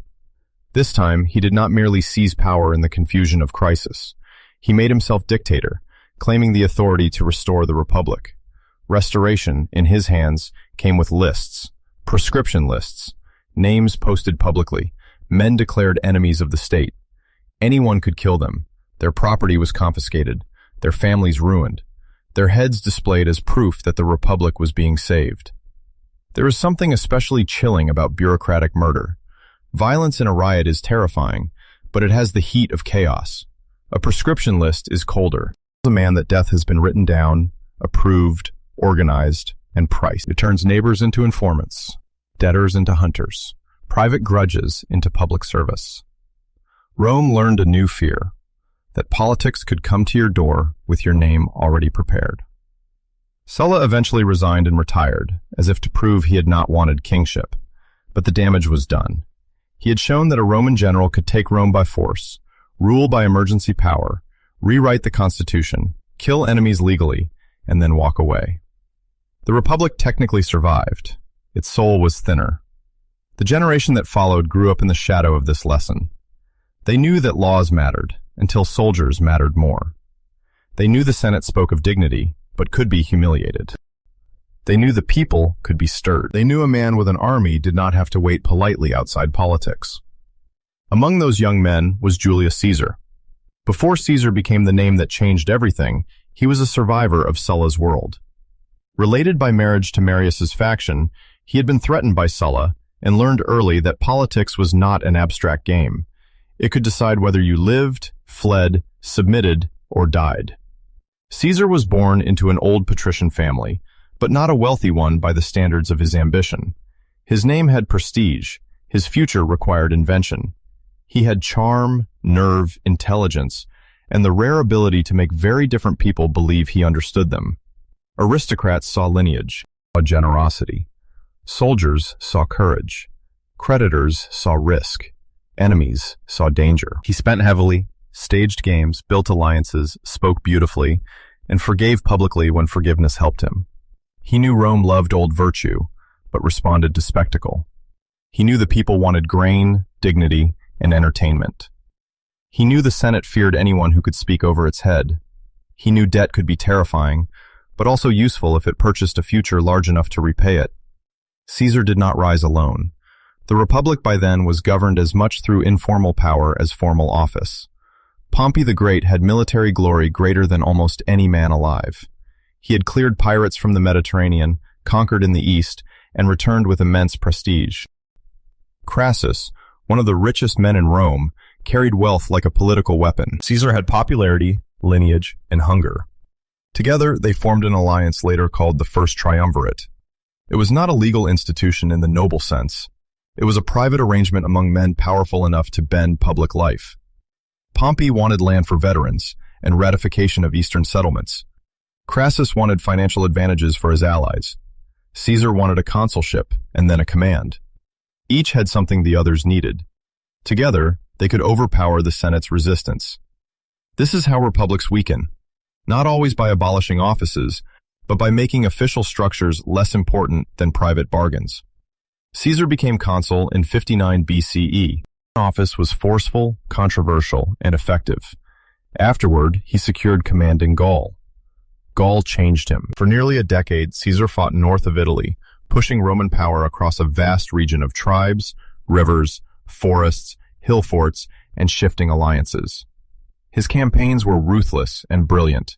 He defeated enemies, made allies, broke coalitions, crossed the Rhine, invaded Britain, and wrote accounts of his own actions in clean, controlled prose that made conquest sound like reason. The people in Rome heard the story Caesar wanted them to hear. They heard of victories, strange lands, brave enemies subdued, Roman discipline triumphant. They did not hear, at least not with equal force, the cries inside burned settlements, the fear of families driven from fortified towns, the hunger of sieges, the chains prepared for captives. Caesar's glory was built on suffering far from the Forum, and distance made it easier to admire. His soldiers adored him. This was the old danger in its most refined form. Caesar had wealth from conquest, fame among the people, loyalty from veterans, and military experience unmatched by most rivals. He had become too large for ordinary return. Meanwhile, the triumvirate broke apart. Crassus died in the east, defeated by the Parthians at Carrhae, his ambition ending in desert heat and disaster. Pompey drifted toward the Senate. Caesar's enemies demanded that he give up command and return to Rome as a private citizen, where he could be prosecuted. For Caesar, this was not a procedural question. It was survival. If he laid down his army, he would be at the mercy of men who hated and feared him. If he kept it, he became a traitor. The Republic had created a choice in which law and self-preservation no longer walked together. In 49 BCE, Caesar reached the Rubicon, a small river marking the boundary of his province. The river itself was not impressive. History often turns on places that would disappoint the eye. A shallow crossing, muddy banks, water moving without ceremony. But Roman law made it enormous. A governor could not bring his army into Italy. To cross with soldiers was rebellion. Caesar crossed. The phrase later attached to the moment is famous. The die is cast. Whether he said it exactly that way matters less than the act. He chose civil war. Pompey and the Senate fled. Caesar moved quickly, with the speed of a man who understood that hesitation gives fear time to organize. The war spread across Italy, Spain, Greece, Egypt, Africa. Roman fought Roman in the name of Rome. At Pharsalus in 48 BCE, Caesar defeated Pompey despite being outnumbered. Pompey fled to Egypt, hoping for refuge. Instead, he was murdered by men who thought they were pleasing Caesar. When Caesar arrived and saw Pompey's severed head, ancient writers say he wept. Perhaps he did. Human beings are rarely only one thing. Caesar could be ruthless and still feel the weight of an old ally's death. He could mourn Pompey and benefit from his murder. He could forgive enemies and destroy communities. He could love Rome and break its republic. That complexity is part of why he remains alive in memory. Monsters are simpler. Caesar was more dangerous than a monster. He was a man of extraordinary gifts who convinced himself and many others that his power was necessary. In Egypt, he became entangled with Cleopatra, queen of a kingdom older than Rome's own written memory.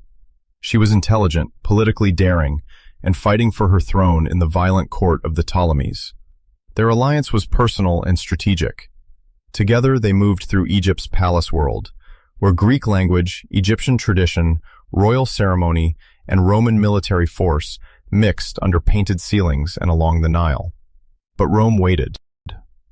Caesar returned as the dominant man in the Roman world. He accepted dictatorship, first temporarily, then for longer, then for life. He reformed the calendar, settled veterans, expanded the Senate, planned colonies, addressed debt, and began vast public works. He was not merely a destroyer. He governed with energy. Many of his measures answered real problems the Republic had failed to solve. That is what made the situation so difficult. Tyranny does not always arrive doing nothing useful. Sometimes it fixes what broken institutions cannot. But Caesar accepted honors that made Romans uneasy. His image appeared on coins, his chair, clothing, statues, and public treatment blurred the old lines. He refused the title of king, but not always the atmosphere of kingship. To men raised on the memory of Tarquin, this was unbearable. On the Ides of March, 44 BCE, a group of senators surrounded him at a meeting and stabbed him to death. They believed they were saving the Republic. They did not understand how little of it remained. Caesar fell at the foot of Pompey's statue, a final image almost too shaped for fiction. The assassins stepped out with bloody hands, expecting Rome to breathe freely again. Instead, the city held its breath in confusion, grief, fear, and anger.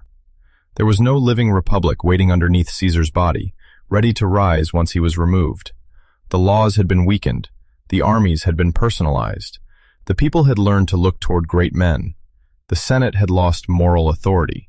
Local violence had become precedent.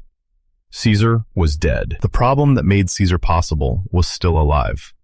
And soon, from the ashes of his murder, another young man would learn to do what Caesar had not done carefully enough: hold supreme power while insisting he had restored freedom.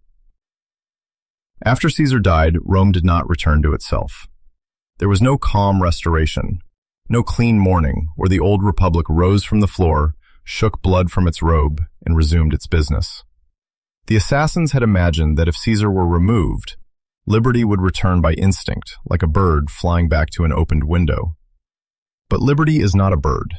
It is a structure, a discipline, a shared habit. And Rome had spent too many years unlearning it. The Senate still met. Magistrates still held office. Laws were still proposed, debated, ignored, twisted, and defended with the old words. But the deeper trust was gone. Men no longer believed that defeat in politics meant waiting for the next election. They had seen bodies thrown into the Tiber. They had seen armies enter Rome. They had seen names posted on death lists. They had seen Caesar cross a river with soldiers and return as master of the Roman world. Now Caesar was dead, and everyone understood that his killers had not killed power itself. They had only made it homeless. For a few tense days, Rome moved like a house where someone has died violently, and no one knows who will inherit the rooms. People whispered in doorways to see who would protect Caesar's promises. Senators watched one another with narrowed eyes. The urban crowd, so often treated as a tool by aristocrats, felt something more immediate than constitutional theory. Caesar had given games, grain, debt relief, spectacle, and attention. He had made them feel seen. His death did not feel to them like liberation. It felt like theft. Then Mark Antony stood before the people. He was Caesar's ally, fellow consul, soldier, and political heir in everything except law. He understood crowds. He understood grief. At Caesar's funeral, he turned mourning into fire. He read Caesar's will. He reminded the people of gifts left to them. He displayed the bloodied garment torn by senatorial knives. Whether every gesture happened exactly as later writers shaped it matters less than the result. The crowd changed. Confusion became anger. The assassins, who had expected gratitude, found themselves unsafe in the city they claimed to have saved. Brutus and Cassius left Rome. Their cause still had noble language, but language alone cannot hold streets when the dead man's name has become a cry. And then a young man arrived. Gaius Octavius was Caesar's great-nephew, only 18 years old when Caesar's will named him adopted son and heir. He was not physically imposing. He did not enter history like a thunderclap. He had been studying in Greece when the news reached him, and many older men assumed he would be manageable, decorative, perhaps useful. That was their first mistake. Octavian, as he is often called before receiving his later title, had one gift greater than youth, greater than lineage, greater even than courage. He knew how to wait without seeming weak. He accepted Caesar's name. That was the first transformation. In Rome, a name could be inheritance, weapon, shield, and promise. To become Caesar's son was to stand before veterans, creditors, enemies, and crowds as more than a boy. It gave him a claim, but not yet power. Power had to be assembled. He moved carefully, borrowed money, paid Caesar's promised gifts, courted soldiers, smiled when necessary, stepped back when useful, presented himself as loyal son, defender of the murdered dictator, and servant of Rome. He was underestimated because he did not look like the old kind of conqueror. Learn that quiet ambition can be the most durable kind. At first he needed Antony. Antony needed him too, though neither man could safely admit it. Antony had Caesar's political experience, command, and force of personality. Octavian had Caesar's name and the loyalty it could awaken. Lepidus, another of Caesar's former allies, added military strength. Together, they formed the Second Triumvirate, not a private arrangement like the first, but an official board of 3 men, granted extraordinary power to restore order. Restoring order meant killing enemies. The prescriptions returned. Names were posted, property seized, men hunted. Cicero, the great orator of the Republic, was among those marked for death. His hands and head were displayed in the Forum, a grotesque answer to the speeches he had once delivered there. The Republic's voice, or one of its most famous voices, was reduced to an object of warning. There is a particular sadness in Cicero's death. He had not been innocent of vanity or political misjudgment. Few Roman statesmen were. But he had believed, fiercely and eloquently, in the saving power of words, law, and senatorial authority. His death showed how much the world had changed. A speech could still move men. It could no longer protect the speaker from soldiers. The triumvirs turned next against Caesar's assassins. At Philippi in 42 BCE, Brutus and Cassius were defeated. Both died by suicide, far from the city whose freedom they had claimed to defend. The old Republican cause did not vanish in a single battle, but after Philippi, it became more memory than force. Leaders were dead, its armies broken. Its moral language survived, but the men with legions were writing the future. Then came the predictable part. The winners began to divide. Antony took the east, where wealth, old kingdoms, Greek cities, and Egyptian power drew him into a world more luxurious and symbolically dangerous to Roman eyes. Octavian held the west in Italy, where he built his image as disciplined, traditional Roman. Lepidus faded, pushed aside when he was no longer useful. Antony's alliance with Cleopatra became the center of Octavian's propaganda. Cleopatra was queen of Egypt, intelligent, wealthy, politically fluent in a world older than Rome. She had been Caesar's lover. Now she was Antony's partner. Their relationship was real, but in Rome, it became something larger and more poisonous, a story Octavian could use. Antony, he suggested, had been softened by the East, seduced by a foreign queen, turned away from Roman virtue toward monarchy, luxury, and Egypt. This was not merely gossip. It was political architecture. Romans still hated the idea of kings. They feared Eastern monarchy. They feared a Roman commander who might move the center of power away from Rome. Octavian did not need to present his war as one Roman rival attacking another. That would look like more civil war, and Rome was tired.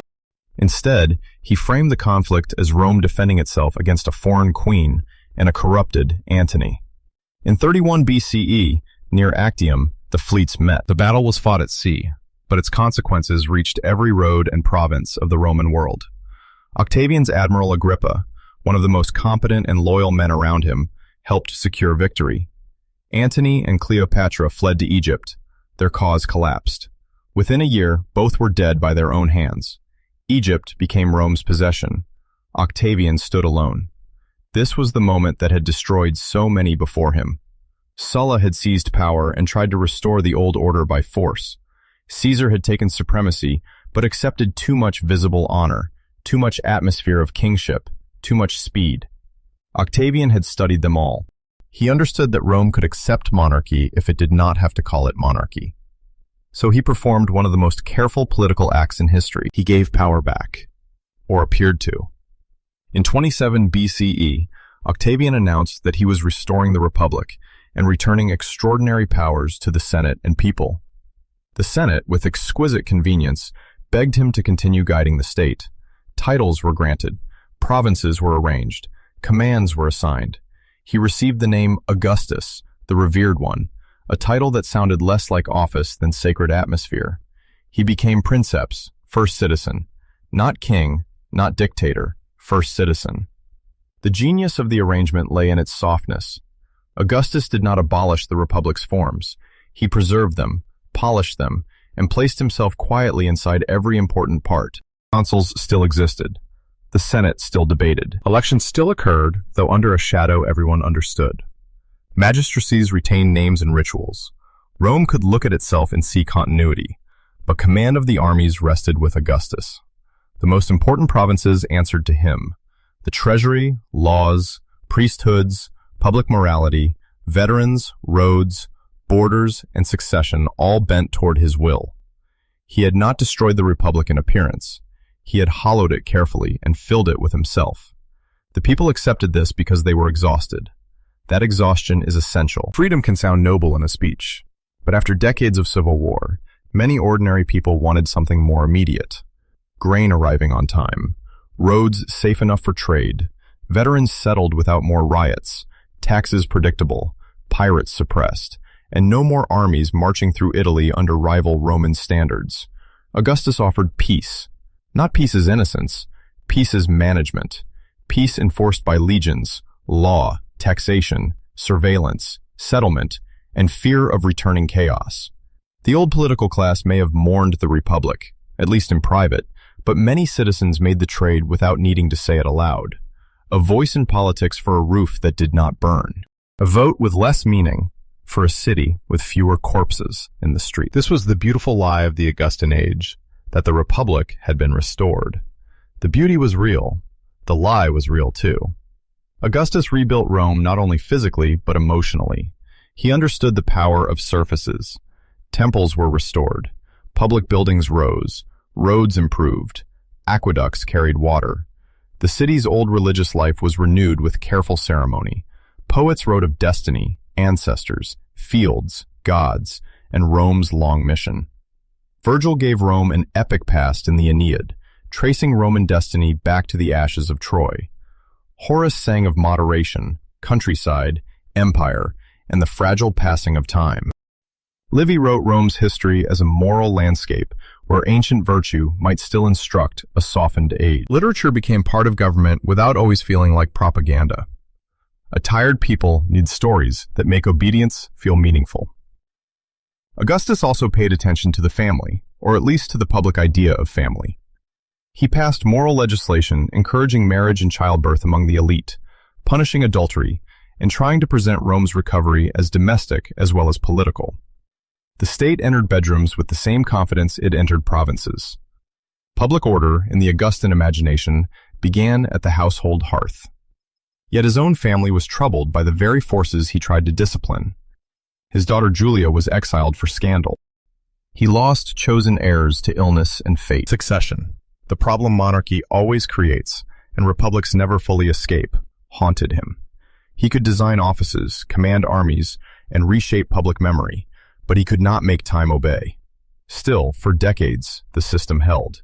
This was the Pax Romana, though no one living at its beginning could know how long later historians would make it sound. The Roman peace did not mean the whole world was gentle.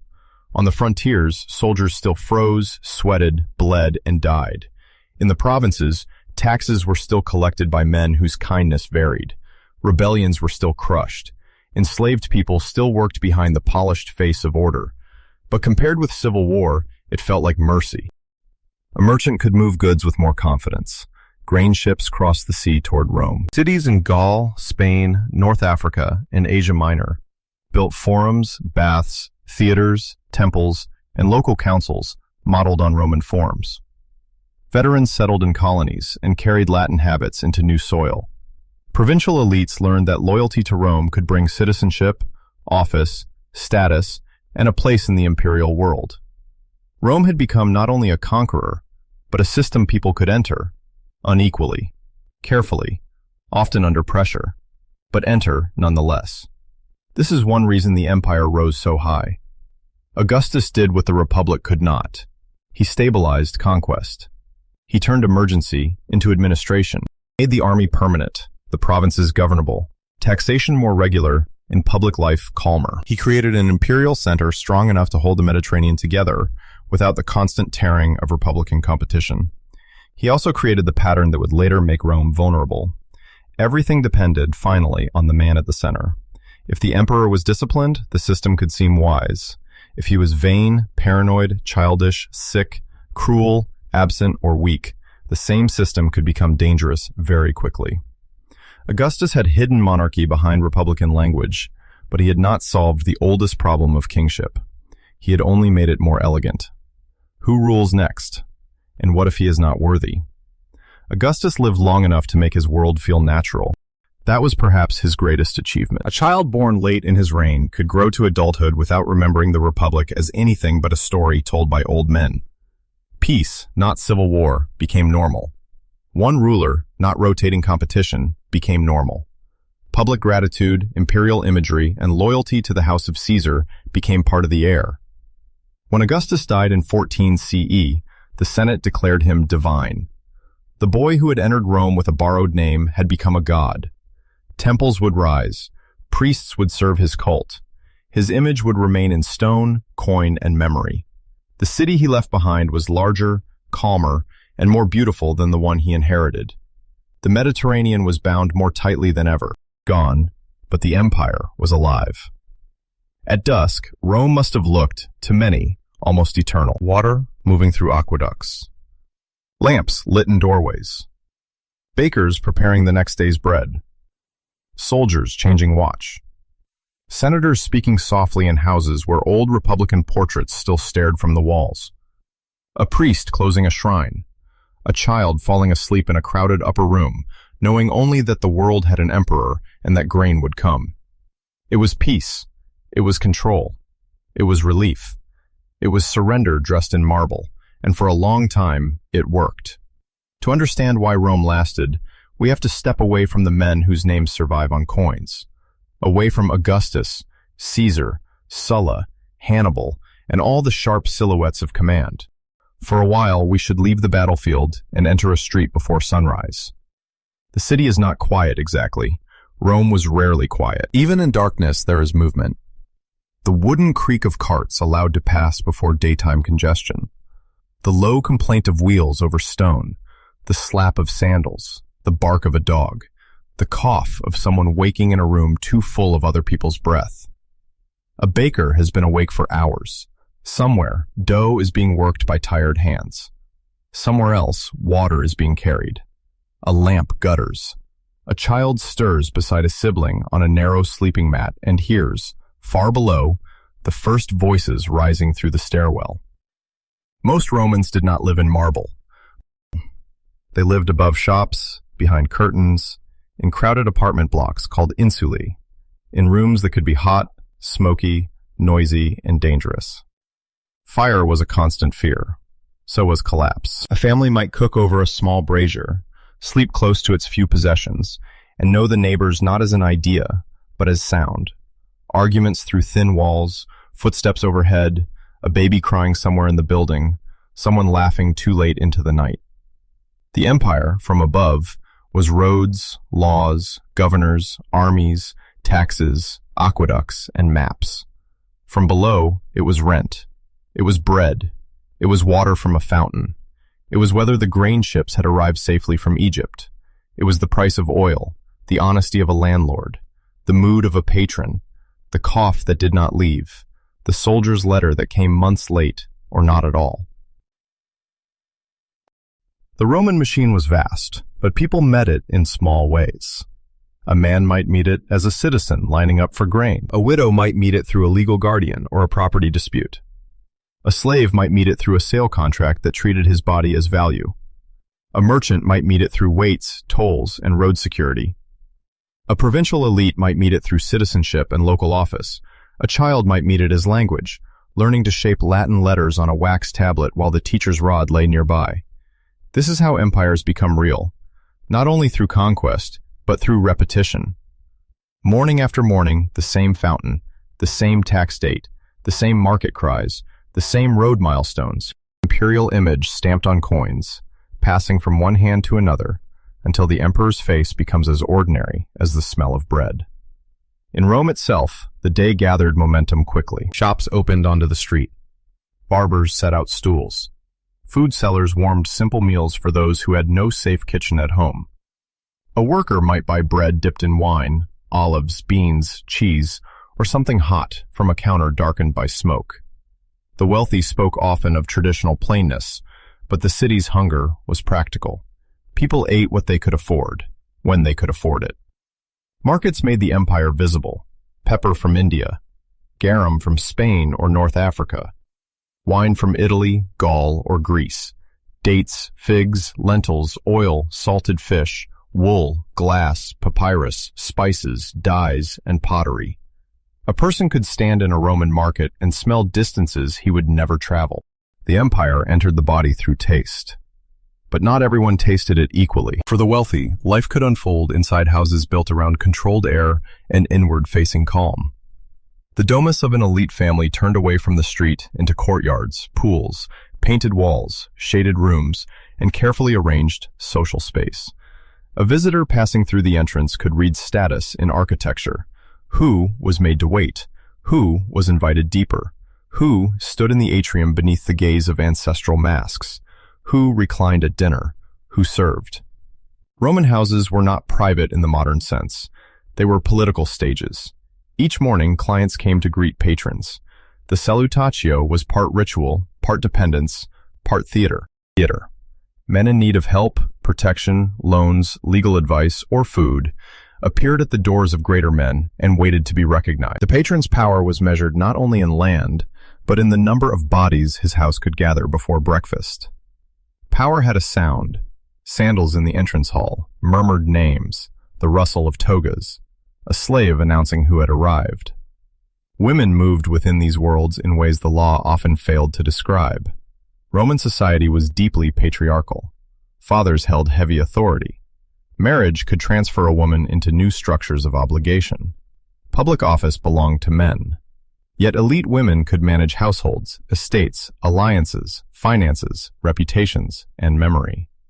A mother's influence might shape a son's career. A wife's family connections might strengthen a political faction. And a widow with property could be formidable. For poorer women, life was less ceremonious and often harder. They worked. They sold goods, spun wool, kept shops, carried water, cooked, nursed children, managed rooms, buried infants, and stretched small amounts of food across too many mouths. Their labor rarely appears in triumphal inscriptions, but without it, Rome would have stopped before noon. Children grew inside a world that did not sentimentalize childhood as we often do. Some were cherished, taught, dressed carefully, and mourned deeply when lost. Others were exposed, enslaved, apprenticed early, or folded into labor before their hands were fully steady. Infant death was common enough to make grief familiar, but familiarity does not make grief small. Somewhere in the empire, every day, a mother held a body too light and still had to return to the work of living. The Roman world was full of gods, not only in temples, though the temples mattered. Gods stood at crossroads, in household shrines, in gardens, in military camps, in oaths, in festivals, in the smoke of sacrifice, in the fear before a journey, in thanks after childbirth, in the careful gestures made before business. Religion was not an hour set aside from life. It was woven into life's practical seams. A household might honor the lares and penates, guardian spirits of home and storage. A soldier might sacrifice before campaign. A merchant might pray before a voyage.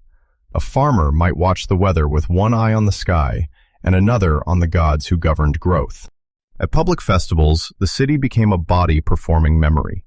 Processions moved. Animals were led to altars. Flutes played to cover unwanted sounds. Blood fell. Meat was shared. The gods were fed, and the social order reaffirmed itself. Rome was usually willing to let other gods live. That tolerance was not modern openness. It was imperial practicality. If a local god kept a province calm, Rome could make room. Egyptian Isis, Persian Mithras, Celtic deities, Syrian gods, Greek gods under Roman names. The empire collected divinities almost as it collected taxes. The divine world, like the political one, could be absorbed. But absorption had limits. The imperial cult asked loyalty to Rome through worship of the emperor's genius or divine authority. Many people could add this to older practices without much trouble. One more offering, one more gesture, one more godlike power acknowledged in public. For Jews and later Christians, this was more difficult. Their refusal to honor other gods or to treat the emperor as sacred in the expected way could look not only religiously strange, but politically dangerous. Christianity began as something small, urban, whispered through households, letters, tradesmen, women's networks, slaves, travelers, and communities drawn to a god who had suffered under imperial power rather than merely ruling above it. At first, many Romans barely noticed. When they did notice, they often misunderstood. Christians met privately. They spoke of body and blood in ritual language. They refused certain public sacrifices, one another brother and sister across status lines. To a world built on visible hierarchy and public religion, this could seem unsettling. The empire was powerful enough to tolerate many things. It was less comfortable with loyalties it could not display, rank, or absorb. Still, for most inhabitants, the empire's presence was less theological than material. Roads changed life.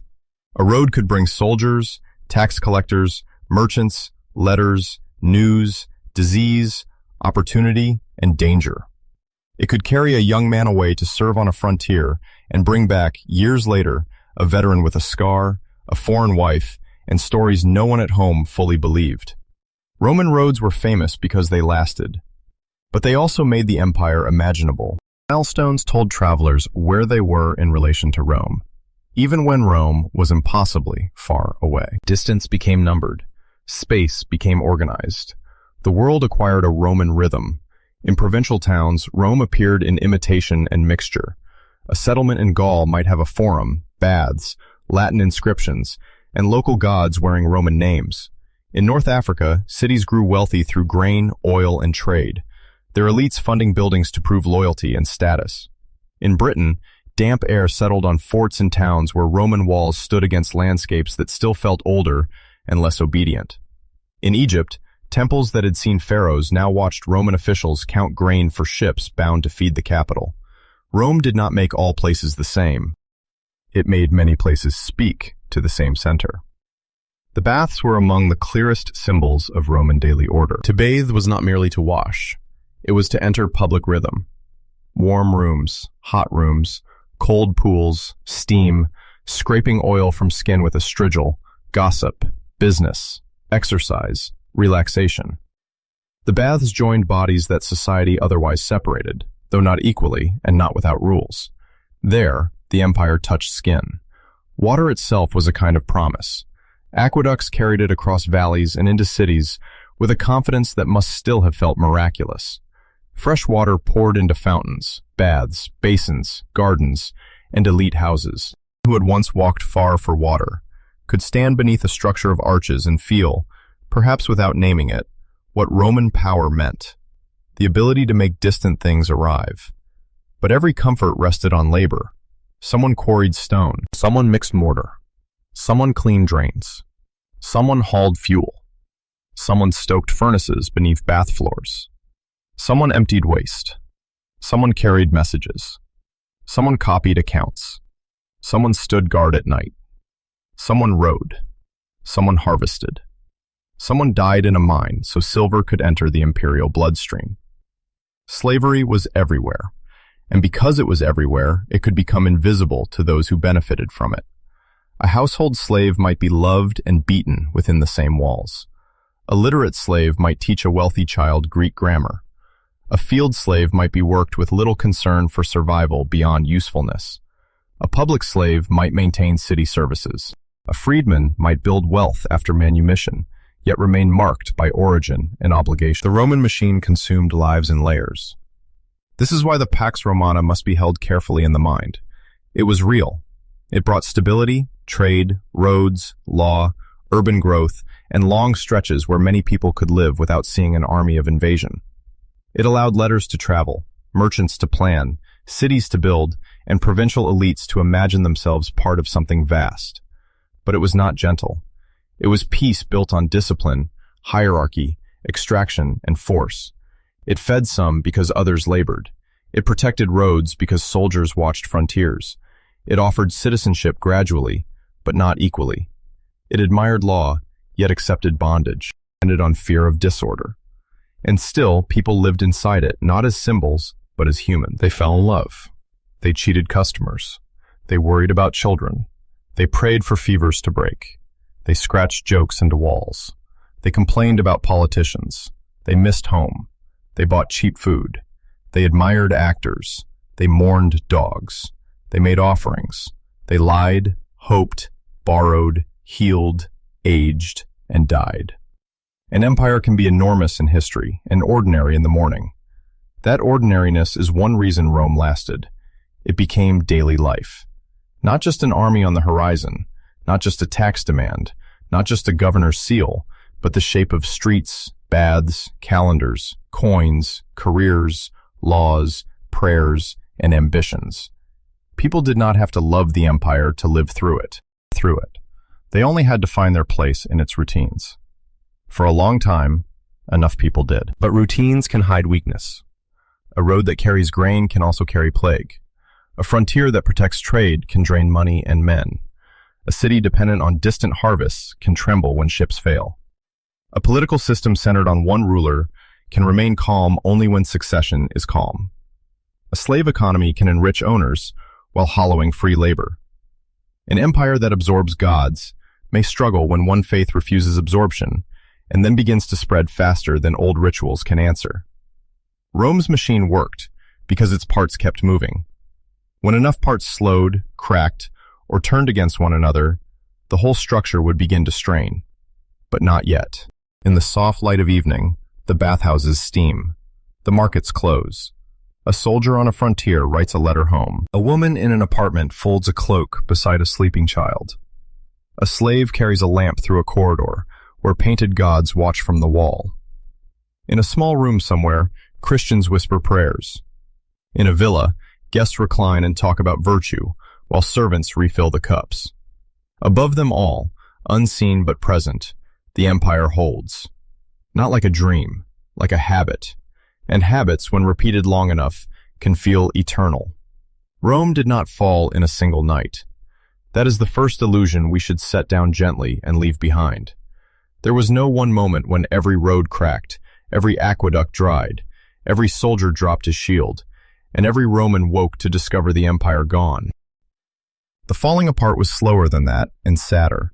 It moved unevenly, like damp spreading through a wall. One province weakened while another prospered. One emperor failed while another restored order for a while. One city emptied, another built new churches. One frontier broke, another held. People still married, traded, prayed, argued, cooked, repaired roofs, and buried their dead. The end of Rome was not the end of daily life. It was the long exhaustion of a system that had once seemed able to carry everything. For many later Romans, the turning point seemed to begin after Marcus Aurelius. He had ruled with discipline and sorrow, writing his private thoughts between wars, plague, and frontier crises. He was not a gentle emperor in the modern imagination. No Roman emperor could be simple. He carried power as duty, and that mattered. When he died in 180 CE, the empire passed to his son Commodus. The decision was human, a father leaving power to his child, a dynasty continuing through blood. But it broke the pattern that had served Rome well during its strongest age, when emperors had often chosen capable successors by adoption rather than simple inheritance. Commodus inherited not only the throne, but a world that required patience, restraint, and administrative seriousness. He was not made for those things. Commodus wanted spectacle. He liked the arena, the admiration of crowds, the fantasy of himself as Hercules, gladiator, living force. The empire under him did not collapse immediately. Great systems rarely do. Governors still governed. Taxes still came. Roads still carried movement. Soldiers still guarded frontiers. But the center lost dignity. The Senate feared and resented him. The palace filled with intrigue. The emperor's attention drifted toward performance, while the machinery around him grew more anxious. In the end, he was murdered. A wrestler strangled him in his bath on the last day of 192 CE. The image is almost too intimate for imperial history. Not a battlefield, not a public execution, not a grand revolt, but a body in warm water, breath cut off in a private room. After all the titles, statues, coins, and divine language, an emperor could still die like any other man, surprised by hands at his throat. His death opened the door to a harsher century, military. Emperors rose because armies proclaimed them. Emperors fell because armies abandoned them. The throne became less a sacred office than a dangerous prize guarded by men who might sell loyalty to the next claimant. In 193 CE, Rome endured another year of competing emperors. Septimius Severus eventually prevailed, a hard and capable ruler from North Africa. He strengthened the army, paid soldiers better, and warned his sons to enrich the troops and ignore everyone else. It was practical advice. It was also a confession. The empire now depended openly on the military, in a way Augustus had tried to disguise beneath ceremony. The soldiers had always mattered. They mattered more visibly than the Senate, more urgently than tradition, more dangerously than law. Then came the 3rd century, and with it, the long crisis. Between 235 and 284 CE, emperors rose and vanished with frightening speed. Many were soldiers from frontier regions, elevated by troops who wanted strength, pay, and survival. Few ruled long. Fewer died peacefully. Assassination became almost ordinary. The imperial center, once wrapped in the calm language of eternity, began to feel temporary. Imagine living in a provincial town during those years. The emperor's face on coins changes, then changes again. Rumors arrive late and contradict one another. A man proclaimed ruler by the Rhine is dead before his name is properly painted on a wall in Syria. Taxes increase because armies need money. Armies need money. Coinage loses value. Silver becomes thinner, trust thinner with it. Soldiers pass through and must be fed. Officials demand supply. Merchants raise prices. A father stores grain more carefully. A mother notices that cloth costs more this season. A local councilman wonders whether serving Rome is still an honor or only a burden. The crisis was not abstract. It entered kitchens, purses, fields, and sleep. The frontiers pressed inward. Germanic groups crossed the Rhine and Danube.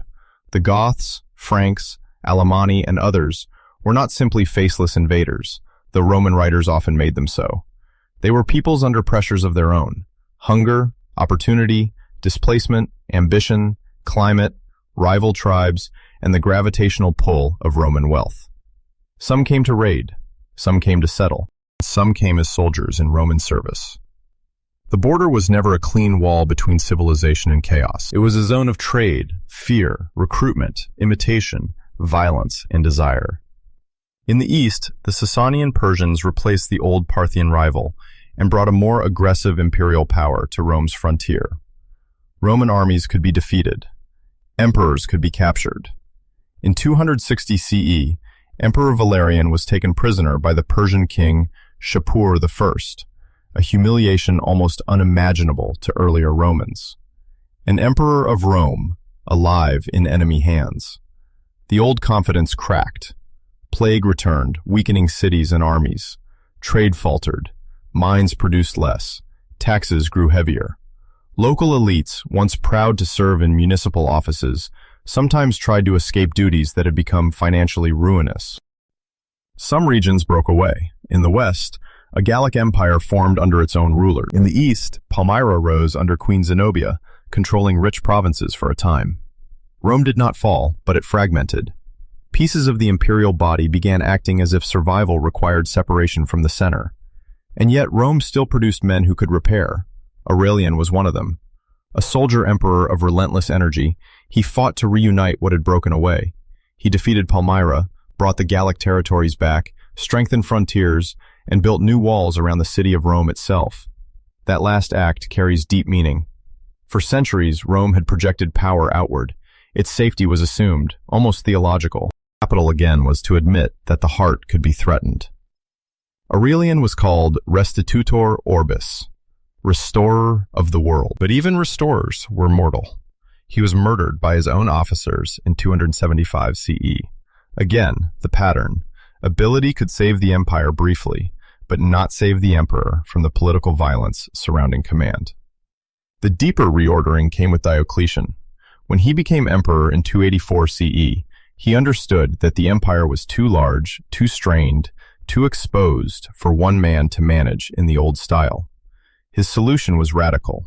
He divided authority among multiple rulers in a system later called the Tetrarchy, 2 senior emperors and 2 junior emperors, each responsible for different regions, meant to provide stability, succession, and faster response to threats. It was logical. It was also an admission that the old unity had become nearly impossible to govern. Diocletian reformed taxation, administration, the army, and imperial ceremony. The emperor became more distant, more sacred, more surrounded by ritual. Earlier emperors had often played the role of first citizen, at least in theory. Diocletian moved towards something more openly monarchical, Eastern, and severe. Subjects approached power through layers of hierarchy and awe. Rome, the city, became less central. Other capitals, closer to frontiers and administrative needs, mattered more. Milan, Trier, Nicomedia, later Constantinople. The empire's heart no longer beat in only one place. For ordinary people, reform could mean survival and burden at the same time. Predictable taxation also meant more intrusive counting. State needs reached deeper into lives. Occupations could become hereditary. Farmers tied more closely to land. Local responsibilities hardened. The empire was trying to preserve itself by making society more fixed. A living organism was becoming an armored one. Then came Constantine. He rose through civil war, as so many emperors did, but his reign changed the empire's soul. In 312 CE, before the Battle of the Milvian Bridge, he associated his victory with the Christian God. The details are layered in later interpretation, but the political result is clear.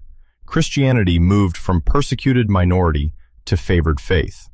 In 313 CE, the Edict of Milan granted toleration.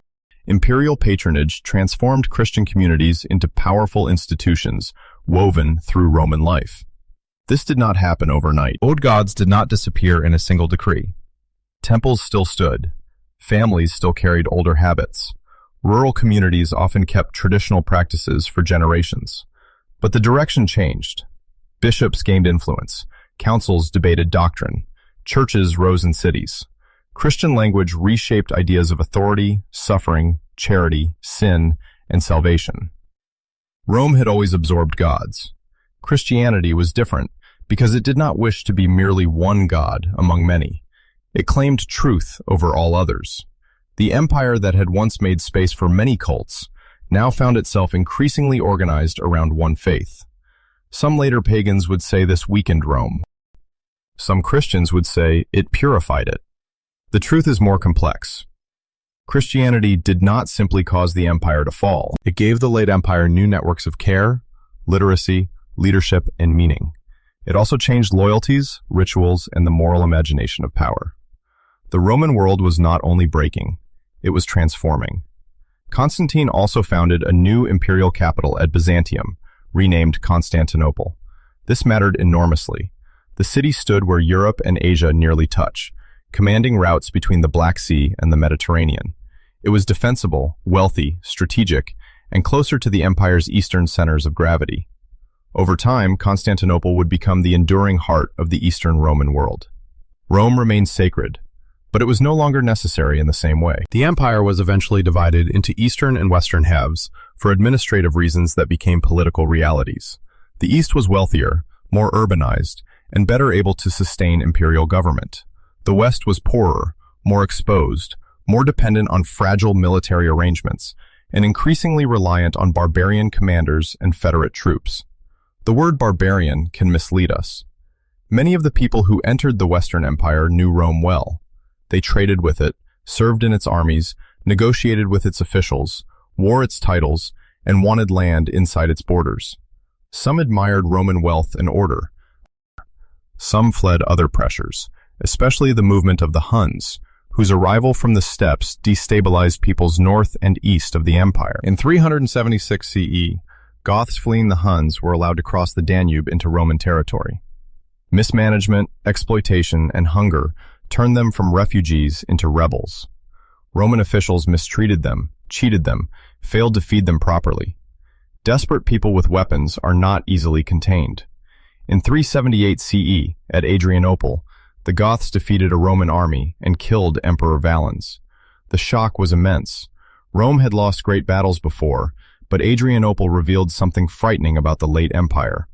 The old military superiority could fail badly, and groups once treated as manageable outsiders could become forces the state had to negotiate with, rather than simply command. The following decades were marked by arrangements, betrayals, settlements, and renewed violence. Gothic groups entered deeper into Roman politics. Generals of non-Roman origin held enormous power.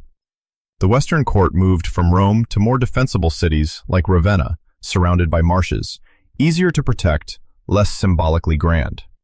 Then, in 410 CE, Alaric and the Visigoths sacked Rome. The city had not been sacked by a foreign enemy for nearly 800 years. The event shook the Mediterranean imagination. Jerome, far away in Bethlehem, wrote as if the world itself had collapsed. For those who believed Rome eternal, the sight of enemies inside the city felt like prophecy fulfilled. Yet even then, the empire did not end. The sack was traumatic, but not final. Rome survived as a city. The Western government continued. People repaired, returned, mourned, scavenged, adapted. Collapse is often like that. The symbol breaks before the paperwork stops. In 455 CE, Rome was sacked again, this time by the Vandals. The Western Empire lost North Africa, one of its richest regions and a crucial source of grain and revenue. Without Africa, the Western state weakened severely. It could not pay troops as reliably, could not sustain administration as well, could not recover the tax base that had once fed its armies. Emperors in the West became shadows behind powerful generals. Some were children, some ruled briefly, some were puppets moved by men with armies. The imperial title remained, but its weight diminished. In 476 CE, the Germanic commander Odoacer deposed the young emperor Romulus Augustulus. The name is almost painfully symbolic. Romulus, like the founder. Augustulus, little Augustus. The child emperor carried, in miniature, both the beginning and the imperial settlement. Odoacer did not appoint another Western emperor. He sent the imperial insignia to Constantinople and ruled Italy as king. For many historians, this is the traditional fall of the Western Roman Empire. But for many people alive then, it may not have felt like the world ended that day. Taxes still existed. Landowners still owned. Bishops still preached. Farmers still planted. Roman law did not vanish. Latin remained. Roads remained, though less maintained. Cities shrank but did not all die. The Senate in Rome lingered in reduced form. An emperor still claimed Roman authority. Odoacer and later Theodoric governed through many Roman forms. The empire did not disappear like a candle blown out. It changed hands, languages, centers, and meanings. In the East, the Roman Empire continued for nearly 1,000 more years, though we often call it Byzantine. Its people called themselves Romans. Constantinople preserved law, ceremony, Christian empire, Greek learning, and imperial memory long after the Western provinces had become kingdoms. Under Justinian in the 6th century, Roman armies even reconquered parts of Italy, North Africa, and Spain for a time. Roman law was codified in forms that would shape later Europe. The idea of Rome survived in churches, courts, crowns, roads, languages, and dreams of restoration. Why did Rome slowly fall apart? Because its strengths became burdens when the world changed. Its size, once a triumph, made defense and administration exhausting. Its army, once the servant of the state, became the maker and breaker of rulers. Its wealth, once the reward of conquest, created inequality and dependence. Its reliance on slavery and extraction weakened free rural foundations. Its political system, first republican and then imperial, struggled with succession again and again. Its frontiers, once zones of controlled pressure, became porous under migration, war, and negotiation. Its cities depended on flows of grain, tax, and security that could be interrupted. Its old religious unity changed into a new Christian order, giving meaning but also transforming the cultural glue of the empire. Its western half lost the resources needed to remain imperial in more than name. And perhaps most of all, Rome fell slowly, because no single generation experienced the whole fall. Each lived only its portion: a tax increase, a bad emperor, a plague, a frontier rumor. A new people settled nearby, a road unrepaired, a title changed, a city smaller than it used to be, a church built inside an old temple's shadow, a law copied from an older book, a child learning that the world was still Roman, though not in the way his grandfather had meant. That is how great things often end, not by becoming nothing, by becoming something else. Tonight, If we let the story settle, Rome appears less like a monument and more like a long human breath. It began beside a river, in mud, animal warmth, fear, and ambition. It grew by arguing with itself, absorbing enemies, building roads, disciplining bodies, promising belonging, and refusing to die when defeat should have ended it. It rose because it could turn outsiders into strength, wounds into institutions, and conquest into a daily habit. Then it faltered, because the same habits grew too heavy. The boundaries kept widening until the center could not hold them. The armies that defended Rome learned they could choose Rome's masters. The wealth of victory hollowed the citizen body that had once made victory possible. The peace of Augustus calmed the world, but taught it to depend on emperors. The empire became a machine so large that ordinary people could live inside it all their lives and never see the hands that moved it. And when those hands weakened, the machine did not stop at once. It slowed. It strained. It was repaired. It cracked again. It changed. Now the evening has come down over the old world. The Forum is quiet in our imagination. Grass grows between stones where men once shouted for office and glory. The baths are cold. The markets have emptied. The standards are gone from many roads. The palace lamps have burned out in the western halls. But the river is still there. The Tiber still moves through Rome, brown and patient, as it did before kings, before consuls, before emperors, before the word empire had any meaning at all. It is beneath bridges, past ruins, past churches, past streets layered with more memory than any one mind can hold. Rome rose high because it was never only a city. It was a method of survival. It fell apart because even the strongest methods belong to time, and somewhere in that truth is the softness that lets the story end. Not with a crash, not with a shout, but with water moving quietly through the dark.